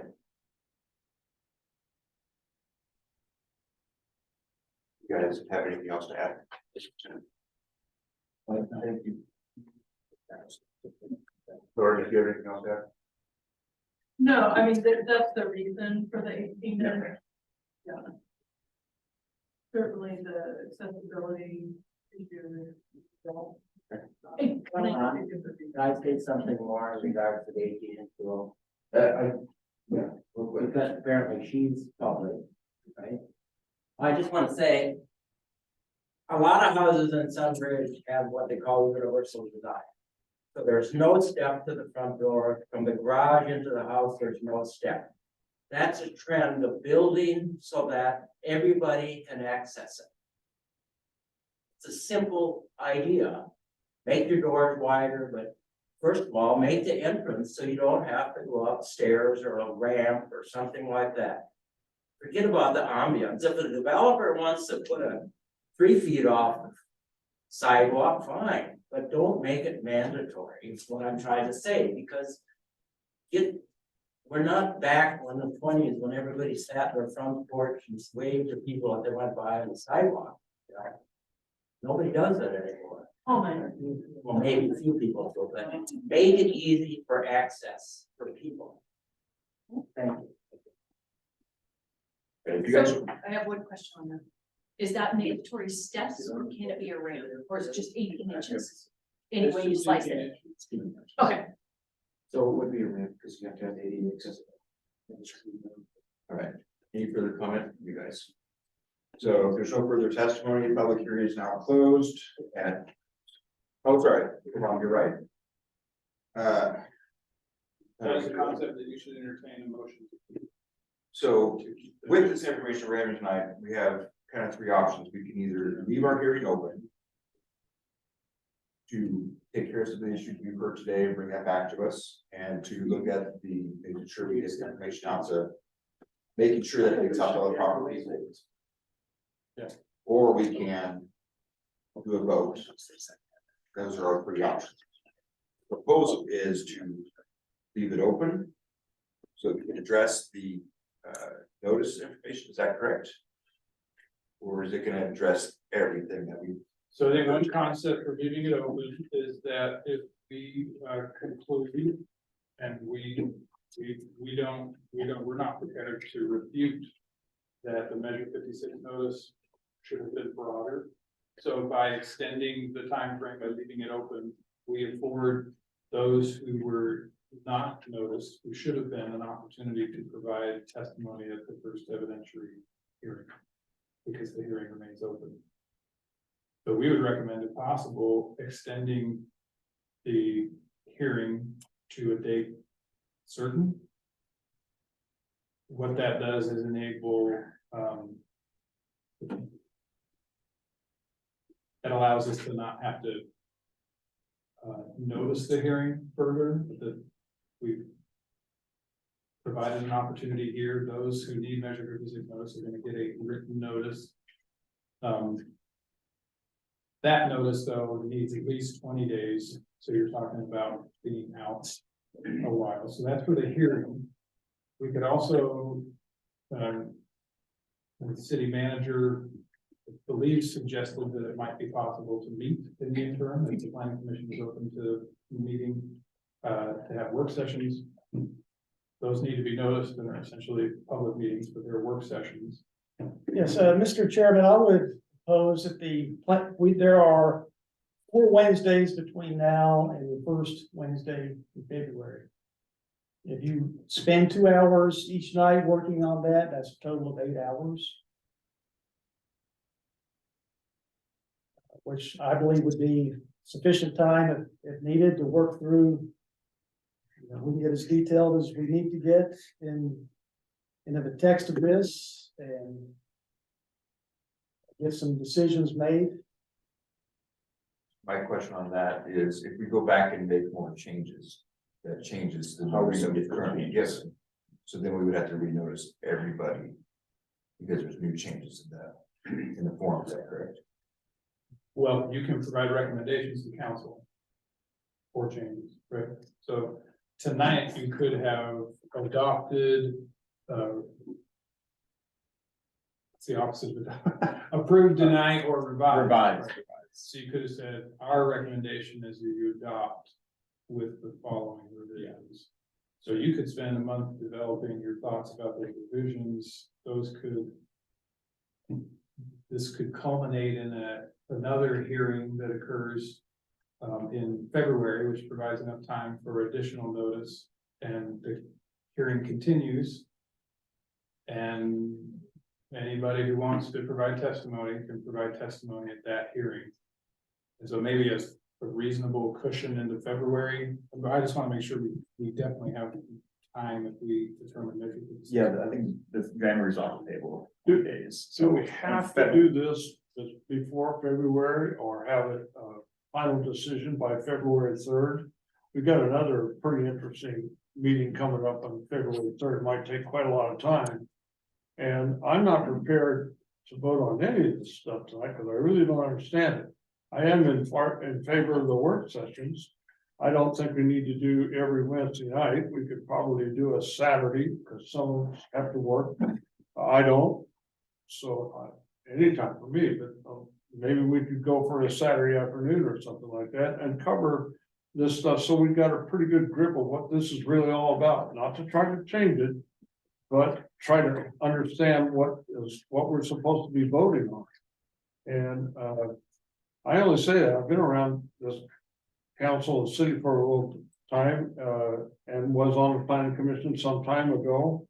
And I never remember a push like this at all. And I don't understand why we're doing it now. So is there something going to happen that are gonna need all this information in order to proceed in the future? For me, I think part of this is because you guys are so new to this stuff being on. I've been sitting here for the last 2 years hearing the code changes and going through all those. I've been in the gradual progress and seeing this stuff for the last 2 years. Oh, okay. So to me, it seems like in a way, it's not rushed to me because I've been a part of it for the whole time. Okay. I fully understand where you guys are coming from. You guys are all kind of new into this, so it is kind of like, okay, great, here, vote on it.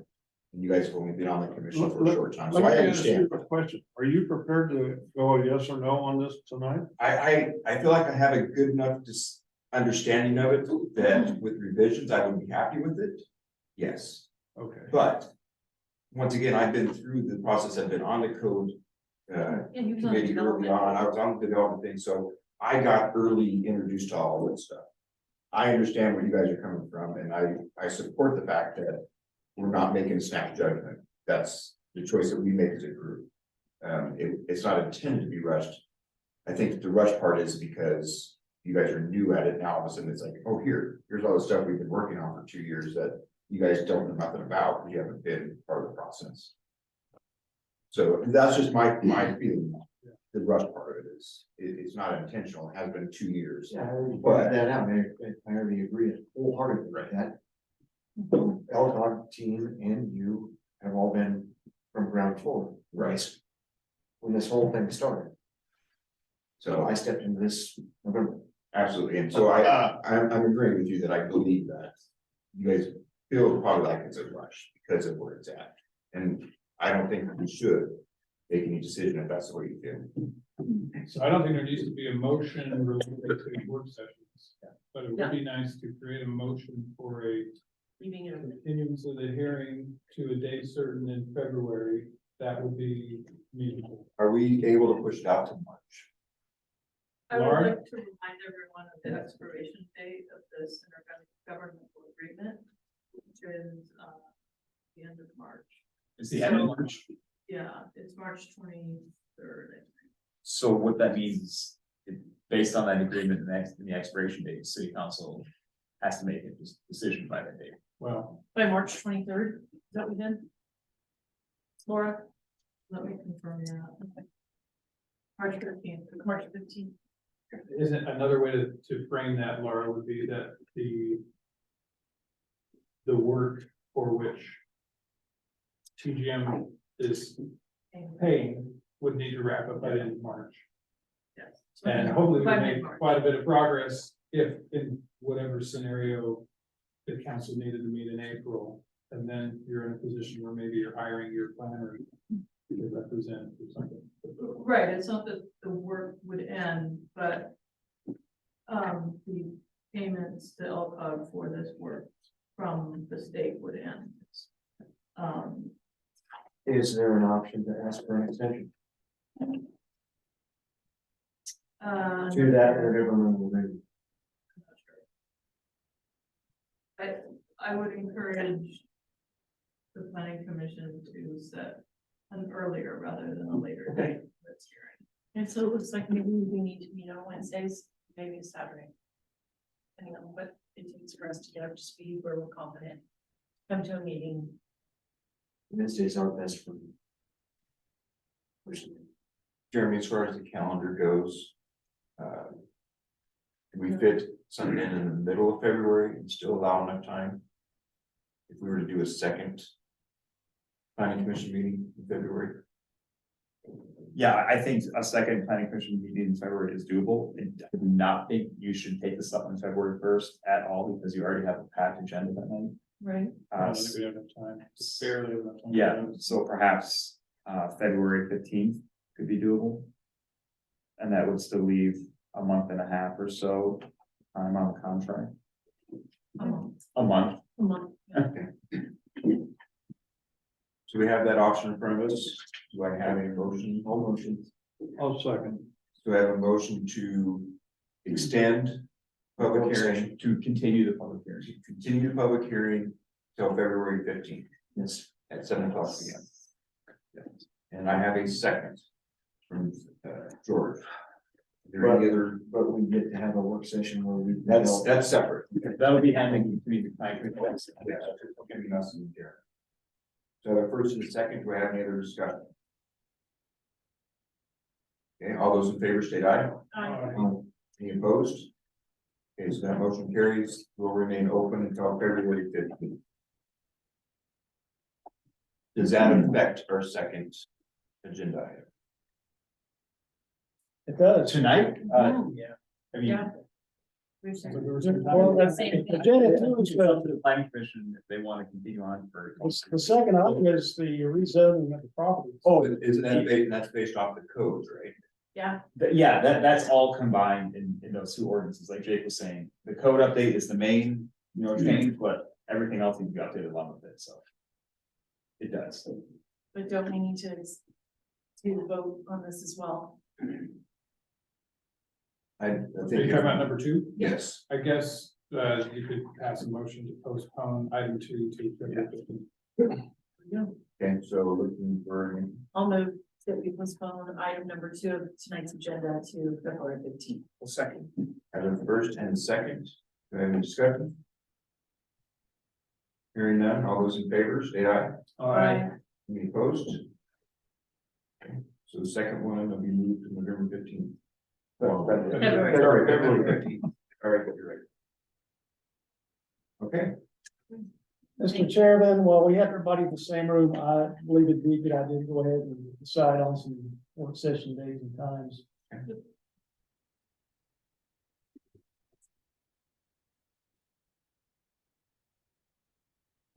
Thank you, everybody.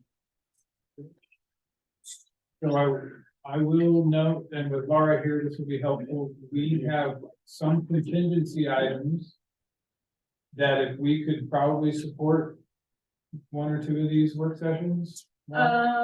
So there's only one more contingent meeting left. And we would use that for the continued public hearing. So our support of this would then, or maybe it's Henry as the planner for Lowell. So that would be either, or you don't have us present, that's another option. Well, we have our Previously- main man here can lead us through this. I feel better if we had our planning consultants available and we'll just bill us for your time. I appreciate that. so days for a work session. Wednesdays sound like it was pretty good for most. I only have one Wednesday that I'm not available. And that's next week for the board meeting for the fire or for fire department. Other than that, I can make.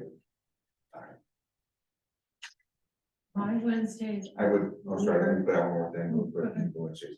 I do have several weekends that I'll be tied up every other weekend. Fire account. Weekends look pretty shoddy for me till like end of February. Just with work here and then with no stuff there yet, going out of town, so. So what about Tuesday or Thursday next week? I'm good for Tuesday and I'm good for Thursday. Monday is no. I have another hearing in another city on Tuesday night, if any. What about Thursday? Thursday? No, Thursday's a night out on the town. That's important. And Grange meetings, the second week. That'll be next week. That'll be next Thursday. I mean, I can support that, I can support next Tuesday if we're feeling it's important to, You For can me, support next next Tuesday's Tuesday. good. like I could, you know. I'll be in all of Veneta. this I'll is be in Veneta. One option, but What about Tuesday for you? I'm pretty much what retired. city are you in? We need a. I'm off. So. Can we do Tuesday? Yeah, Can you do like- Tuesday? Yeah. 6 o'clock Tuesday next week. So that's Tuesday the 10th? Tuesday the 10th. You say 6 o'clock? Yeah. 1800 copy, thank you. Okay, So is that a 2-hour session? You're right, we have to be here. Okay, so 6 to 8. let's plan on 2 hours. So what about the week of the 16th? I'm available. Not Wednesday nights or anything on shift. I mean, if we did it here, as long as I don't have a call, I can be available. Do Tuesday again. Tuesday's the city council meeting. I can do Thursday. Thursday's tight. I can do Wednesday. Just might have to jet. I may have to jet if there's a call. But there's still 4 members here to do that work session. Right, I and would- you, yeah, I would prefer. Do you think Henry could respond? What's the next day for that? Wednesday the 18th. Wednesday the 18th is 6 o'clock on the 18th? hold on.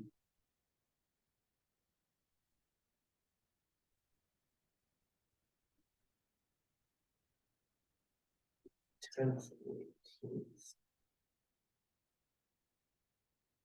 I might even be able to work a little bit of it covered during that time, so maybe some time to work on it. Or send me calls.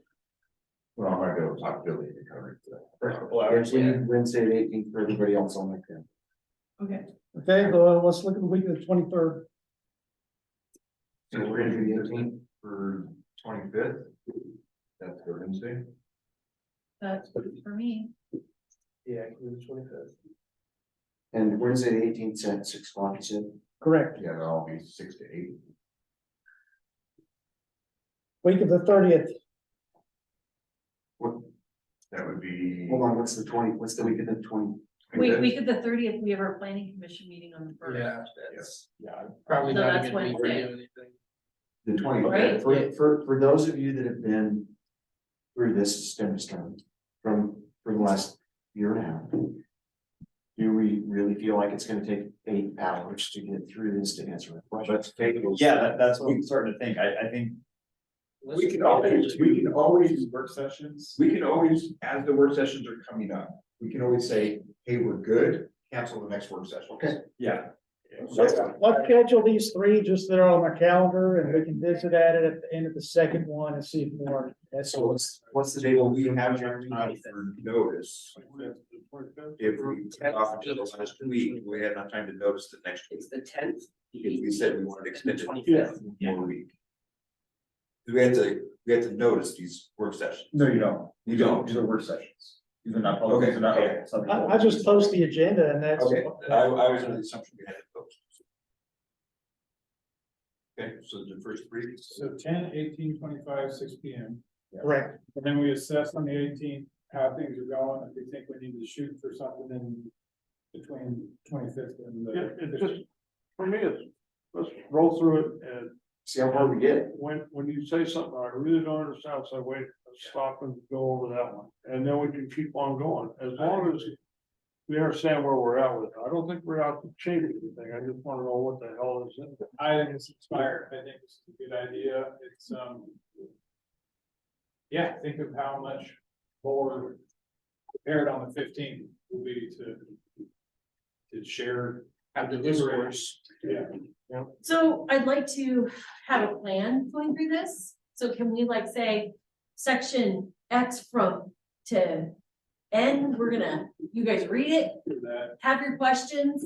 Let's be prepared so that we come in here at the bang this out, and then that way we're not fumbling through what, you know, what I didn't catch that. What did Is you the bring three up? sections that we're looking at for the whole, Say that again?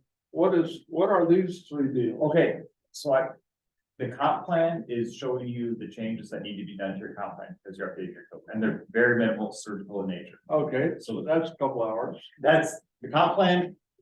Honestly, less than that. yeah. That's 20 minutes. Okay, now That's we're 10 getting, minutes. this is the new code? Yes, This is it? that is the clean version, showing Okay. no changes. All right. Everything's been accepted. That is showing you what's So this new and what's deleted.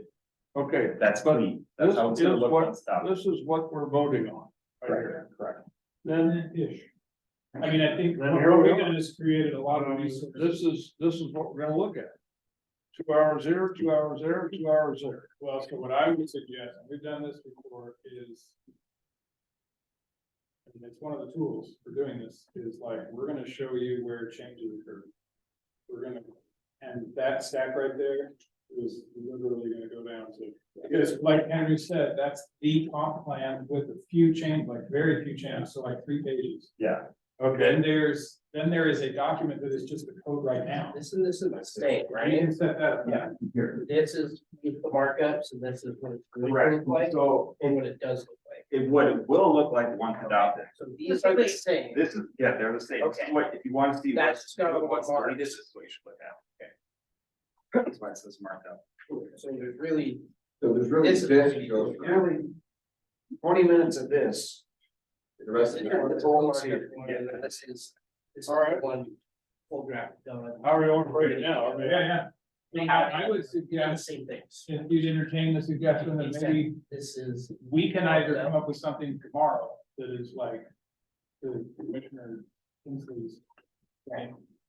On the 10th, we're gonna look at this. Yeah, So we can do Yeah, and then- that way we walk in here, hit the ground running. Yeah, no. And we're not trying to get up to speed. You got homework to do. It's gonna take us to get that done in order for us to all be productive in those 2 hours. So if we send you something tomorrow, that, That's Yeah, great. I Raise appreciate that. excuses, yeah. I'm sure I have all the things to address. Yeah. Okay. It's too long. Wait, You've been through this and you know what's in here. If I know a you're lot not- of what's in there, but. If you're not into the meeting, it's not the end of the world. No, but I'll still be here. I'm gonna be here. We're gonna vote on anything. We're just trying to understand what the hell we're looking at. So we mark up. Because the more, you know, just like everything that got brought up tonight, as people bring things up, you get a different perspective. When you get, or the way, every one of us is gonna interpret this, if we just read through it, we interpret it our own way. And we have discussion. I would like to have the last meeting. A nice little chat about what we're gonna be voting on February 3rd. it's stuff that So- you're referring to. As soon as we're done here, we're gonna have a quick little discussion over. Very vague. Okay. How to phrase this, Like I what the expectations of the commissioners are when it comes to looking at how we need to look at these things to vote on. So it even comes, you know, kind of just a little bit on what we're going through tonight. So it's gonna touch on what we can and what we can't do as commissioners as far as making decisions on votes. On how we go. So that is 15 minutes that I tried to put aside for tonight.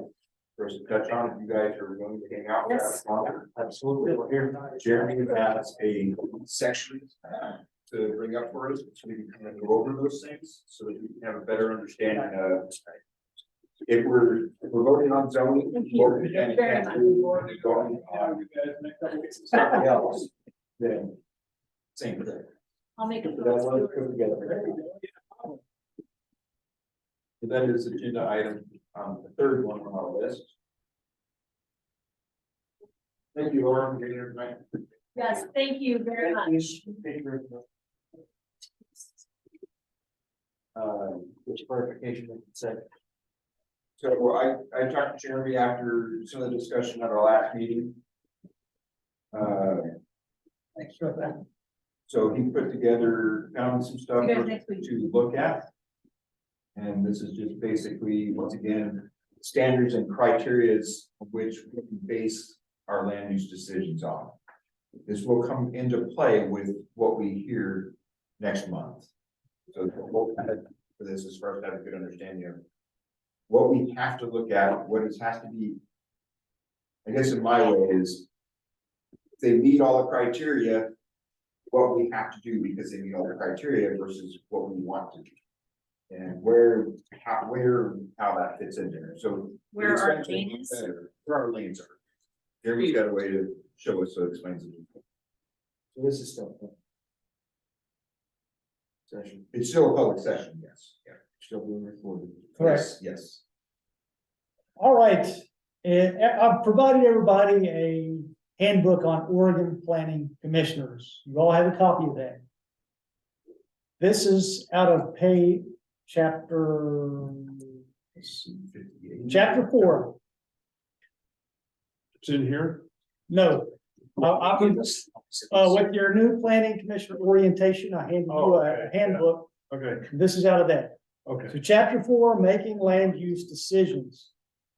There are 3 types of decisions. There's ministerial decisions, which is a property line adjustment. It's pretty limited in scope. It's not controversial. I can sign off on that. It doesn't have that great of an impact on the public. The next type of decision, moving up in importance, is what they call quasi-judicial. And that comes to you. In that capacity, you are like a judge. And as a judge, you have to be impartial and you have to make a decision based on the law, based on specific criteria that are in the development code. And our planners, they write up that staff report that show how the development matches up or doesn't match up to the development code. And then it goes to you and you can agree with the staff report, you can disagree, or you can come up with your own decision. And those types of decisions, for example, are site plan reviews, like with the Valencia development that you approved a few months ago, the school weight room, that was a site plan review. Subdivisions, site plan review.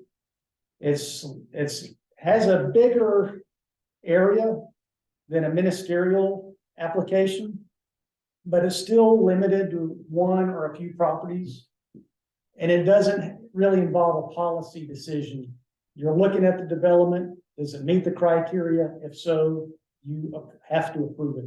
There's not that much discretion in it. And then the next highest decision is legislative. That's what you're looking at tonight. These code updates are legislative. They have to do with policy. They have to do with the entire city. Other examples are rezoning of properties. If somebody wants to rezone from residential to commercial, and you base those decisions off of the comprehensive plan. There's a little bit broader criteria that you can use. It's more subjective. You can base it on what you think is best for the community. It's not necessarily black and white. But if you decide to not go with something, you still have to justify it. And a lot of times when you look at the comprehensive plan, since it is so subjective with legislative decisions, there are ways that you can use the comprehensive plan to justify something or to deny something. That's what makes it legislative, is it's a policy decision. There's some subjectivity in it. There's some determination of what's in the best interest of the community. You don't decide that, you provide a recommendation, and the city council ultimately decides that. The city council doesn't get involved in land use planning unless it's a policy thing, or unless there's an appeal from a lower level. But even if it's based on what you think is in the best interest of the city, like I said, it still has to be justified. There still has to be a basis behind it. So that's what I had as a refresher. Did you have anything you wanted to add? Well, just along that line real quick, when it comes to legislative side, it's what we're kind of getting at is if the comp plan says, we want certain type of building in one area, and somebody comes along and says, hey, I wanna come over here because it's a zoning issue. And I wanna build something that's different from that. We could approve it. Or in the legislative thing, we could say, you know what, that, we don't feel that that meets the comp plan, what the meaning of the comp plan is. And so we choose not to allow the zoning change. So it is, that's where our discretion would come into play on that. And we can say, once again, we're referring it back to, if we don't feel it meets the comprehensive plan that we already have set. That's our justification. That's our comprehensive. justification, right, that's our justification. And We can't just say, more, that's the lens Yeah, you need to look at this through. I don't like the company. So I don't wanna allow it. We can't go that direction. We have to use A justification. a justification for whatever choices we make. Well, and it needs to be based on the comp plan. That's our job, is to follow that comp plan and make sure that the development that's going on follows that comp plan. So if we do deny somebody along the way in this quasi-judicial portion of it, they have the means of appeal, For quasi judicial, not so much. they appeal to the city council. And they can't appeal farther, correct? Correct, they can go to the land use board of appeals if they don't agree with city So it council. goes to us, city council. Move up. And then if they disagree with the land use board of appeals, it goes through the state courts all the way up to the state supreme court or the federal courts. When it gets to legislative, we're only making a recommendation that goes to the board. That's correct. If we say yes. Even with some of the quasi judicial, It's our recommendation to the board. some of those, not all, of them, some of the things we can make choices on, but like the large plots, like the big land development. Those are recommendations, correct me if I'm wrong. Those usually go, For large subdivisions, yes, but with the development code updates that we're proposing, we're taking some steps out of it, so it's not so onerous for developers. So if you approve those development code updates, you would be the approving body for subdivisions. You wouldn't be making a recommendation anymore, you would actually be approving it. And that would take one step out of it for developers. But as it currently, So you could come in knowing that the property they're buying is R3 or R1. And that's how it's zoned, is that what you're saying? They don't have to change the zoning to develop the property?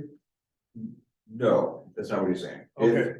Right now, the way it's set up, when Fourth Street comes in for the large development, they came to us, we looked everything over, we made a recommendation to city council. When Rock Crest went in, same thing. Jerry's system came in, I think that was the same, or was that small? with Jerry's subdivision, Did we approve that one fully? you made a recommendation to city Recommendation to council. city council.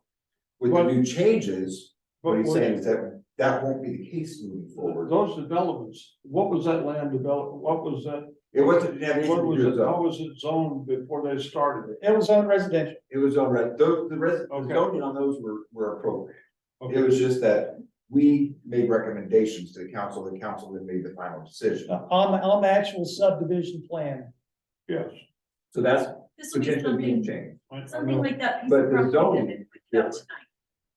Property that the city has, where the new library is, that's zoned public lands, they called it out and talked about it. Said that this is, lot line adjustment has been made, city will look to liquidate this at some point. We need, as a planning commission, need to be thinking about a zoning that will be appropriate for this property Okay. based on where Yeah. it is.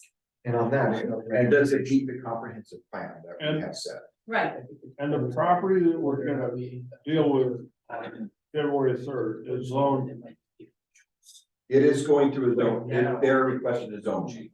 they're requesting a zoning. What is the zoning now? It is. Public land. Public lands? And can we decide how it should be zoned at that meeting? That they're asking us to rezone it for, And- I don't think, and correct me if I'm wrong, we can't go out and say, hey, we wanna just rezone this, cause we don't own it. It would have to be driven by the owner of the property. We can't just go out and say, no, we're gonna rezone this as whatever. but you have to look at the comp plan. And what does the comp plan say about property and Where land? that is. So in order to rezone it, it either have to come from them, because they're wanting to make a build on it, or from the property owner themselves. We can't just run out and say, I guess I take that back, because we are doing that to a degree. You can, We are doing that with the downtown. you can initiate zoning map amendments, that's what you're doing with. I think that's what you're asking for along the lines of, and that is what we're doing with the downtown plan. Is setting the flex and the R1s and the flex This property two. is not included in that. No, it's not. So I stand corrected, we can do those. Does it, That one down there. does it come back and meet the comprehensive plan? Is kind of where we have to look at that. Let's go one step further. On an assumption that we don't agree with what is going on. And it goes to the city council. If they agree with our situation, where does that leave the city? So if we were to go to them and say, we think you should vote against this development, Yeah, okay? Then it goes to them and they have a recommendation from us. They can choose to either accept ours and to decline it. Or they can, put it out for referendum. they can say, nope, we think it needs to go in and we're gonna approve it. So they can decline it or approve it based on their understanding as well as our recommendation. If they decline it, it's money, it'd be money out of their pocket as far as commercial building out of the cities. But it's not city owned, so they can't affect anything more than that. No, but they too have to follow the comp plan. But they have the same ability to compare their understanding of the comp plan as we do. Right. And they can sit and say, no, we think it does meet our comp plan and we're going to pass it. Or they can say, okay, yeah, we agree, this doesn't meet our comp plan and we're gonna decline it. Does that answer your question, George? Somewhere, Alright, Bill. I'm planning. But that's kind of the other part of this, unfortunately, is, we have to make sure that. Yeah, let me just make a statement. I just went on the record, and I think I can tell you this. If this has to do with any pending land use applications, We can't. you're not discussing it No. right now. What I want to discuss is last year I went to the San Juan Islands on a court tour with the Classic Car Club.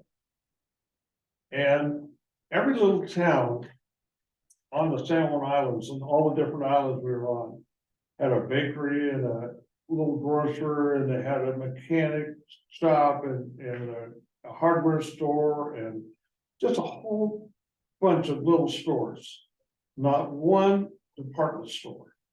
Because they all had to get their stuff off of ferries to sell on the islands. And it was just refreshing to be able to go to a little town and be able to find a nice bakery and all, and I envisioned that for Lowell. And we went another time across country and stopped to buy groceries in little towns off the interstates. And there were no grocery stores. And in talking to the people there, the only grocery store was 10 or 12 miles away, it was a Walmart. And that was all over this country. And it's sad. It's just sad. And I see that trying to happen here. And I want to find out how to work with it. Well, I think, like I said, my biggest point of this is I think the last meeting, maybe the one before, including the one before, it seemed like we had a lot of questions of what our goals were. And so my whole point was try to clear that up for us a little bit. To make sure that we have all the tools that we need to make the appropriate decision. I think from what I've heard about the past in this in Lowell, up to now, we've grown tremendously in the planning commission and the council. I believe that we are trying to constantly do the right thing, and this is just one more step to that, to make sure that we are doing the right thing. It's just a reminder that we gotta make sure we're putting our feelings aside. In reading that, Which I think we have, I'm sorry, I Go think we have ahead, people who can do that. I believe that this is a good body of people who can do it. I believe it's a body of people who need to be educated in their lane and how those decisions are made, because they're very different from a school board or a fire board or a city council. This is a quasi judicial body, and we need to understand how that functions. Read your planning commissioner handbook, that's the best resource that you have. in going through that packet, 139 pages that one is, there was no, traffic studies. I mean, there was traffic, but no solutions, in that packet. Is there new solutions? That's something you're gonna have to bring up at that meeting. I will, but that's the kind of stuff we can bring. We could, I mean, that's a absolutely, any of those legitimate things, concern. right, any of those things that were not seen in that, as long as they have to do with our decision making at that time. Is there, another question that came up, I forgot to ask you, is there outside conferences or anything like that that the planning commission should be looking at for information? For training opportunities? Yeah. Yeah, there's a planning commission, I think it's called the Chinook Institute, where they do trainings. I believe it's in Corvallis, but they have a class that's a intro to Oregon planning that's tailored towards planning commissioners. That training comes up several times throughout the year, and next time they email me, I'll forward it to you, and we'll pay for you to go if you're interested. But look it up, it's the Chinook Institute. Chinook Institute, Correct. okay, intro. Chinook Institute for Civic Leadership. Oh, So that was kind of the last agenda item tonight. I just wanted to make sure that everybody was having a good understanding of what our role was, what our lane was coming into next month's meeting. So that we know where we can go. Definitely between now and then, as well as what we went through tonight, my recommendation is make sure we're looking over all the information and have an understanding of what it is we're looking at.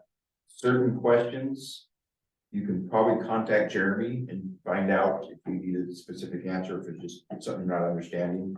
Some of it may have to even go as far as to Henry. But for the most part, if we're questioning the major part of it, that needs to be brought up in the meeting that you want. This is it. Currently, No, I mean, this is it. currently, that's our comp plan. Yeah. So Any decisions we make are justified by our interpretation of this. And I'll add too, that the comp plan also includes refinements, such as the downtown master plan Right, that we need to. and the parks master plan and our water master plan that was recently adopted. We're doing a sewer master plan that'll get incorporated into that. So all of the refinements are part of the comp plan. It's partially also our domain to prove it. It is, those are the Bible of planning alone. So the quasi judicial, what our code says, the legislative, based off our comp plan. Trying to simplify it as much as possible. Quasi judicial, if they meet all the criteria, they meet the criteria. Legislative, for more interpretation, our interpretation of the comprehensive plan. So we have to be able to back our decisions based on that. That seemed like I covered. You got it. You guys feel better about that information? Oh, yeah. Well, Yeah, we I should just have, wanted to- As soon as the state is up and You know, running in town, since I've been a commissioner here, it's, this yeah, is probably the most expansive 2, 3, 4 projects have been the ones that we've come across here Yeah, most recently. yeah. Just jumped out of the plane. All the rest of them were very easy, straightforward, and this. Well, it was presented, either or, but you didn't have to go through all the I think this is probably the biggest Back door package stuff. since I've been here. It's a huge packet. There's a lot of information to disseminate. This is And I a, don't this is a think- once in a generation change. Right, and it does affect generations, and I wanna make sure that we get it done right. Andrea was spot on. This is going to affect generations to come, the decisions that we make, so I don't think any of this lightly. It absolutely is, and when this plan, when our code amendments came out in the very beginning. It should have been the same thing, and what I was hearing early on in the code development was. We had a lot of things back then that just didn't make sense. Sure. We had a lot of code stuff that just wasn't practical. And that led to a lot of variances and things like that, and that was kind of the push behind, let's update this, because it hadn't been updated in so long. The last So- update was 05. No, it's earlier than I that. think It was already done when I got here in 04. yes, it's been When I started quite a few building. years that we missed. The comp plan was updated. Yeah, sorry, the code stuff that we just went over tonight. The code changes, not the comp plan. I think the code changes themselves. It's been several years since we've been doing code changes. So we're playing catch up, and that's one of the reasons why we're looking at something so expanded. Something else can I work.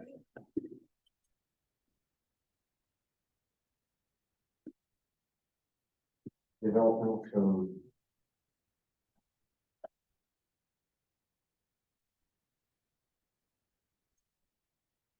Would be right.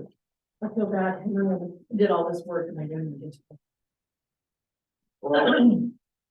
You're gonna run out of, We are gonna get to it. I know, And it's not you're working. gonna run out of spit there, Suzanne. I know, I got a massive headache right It's not work, it's for me, it's work that we are definitely going to.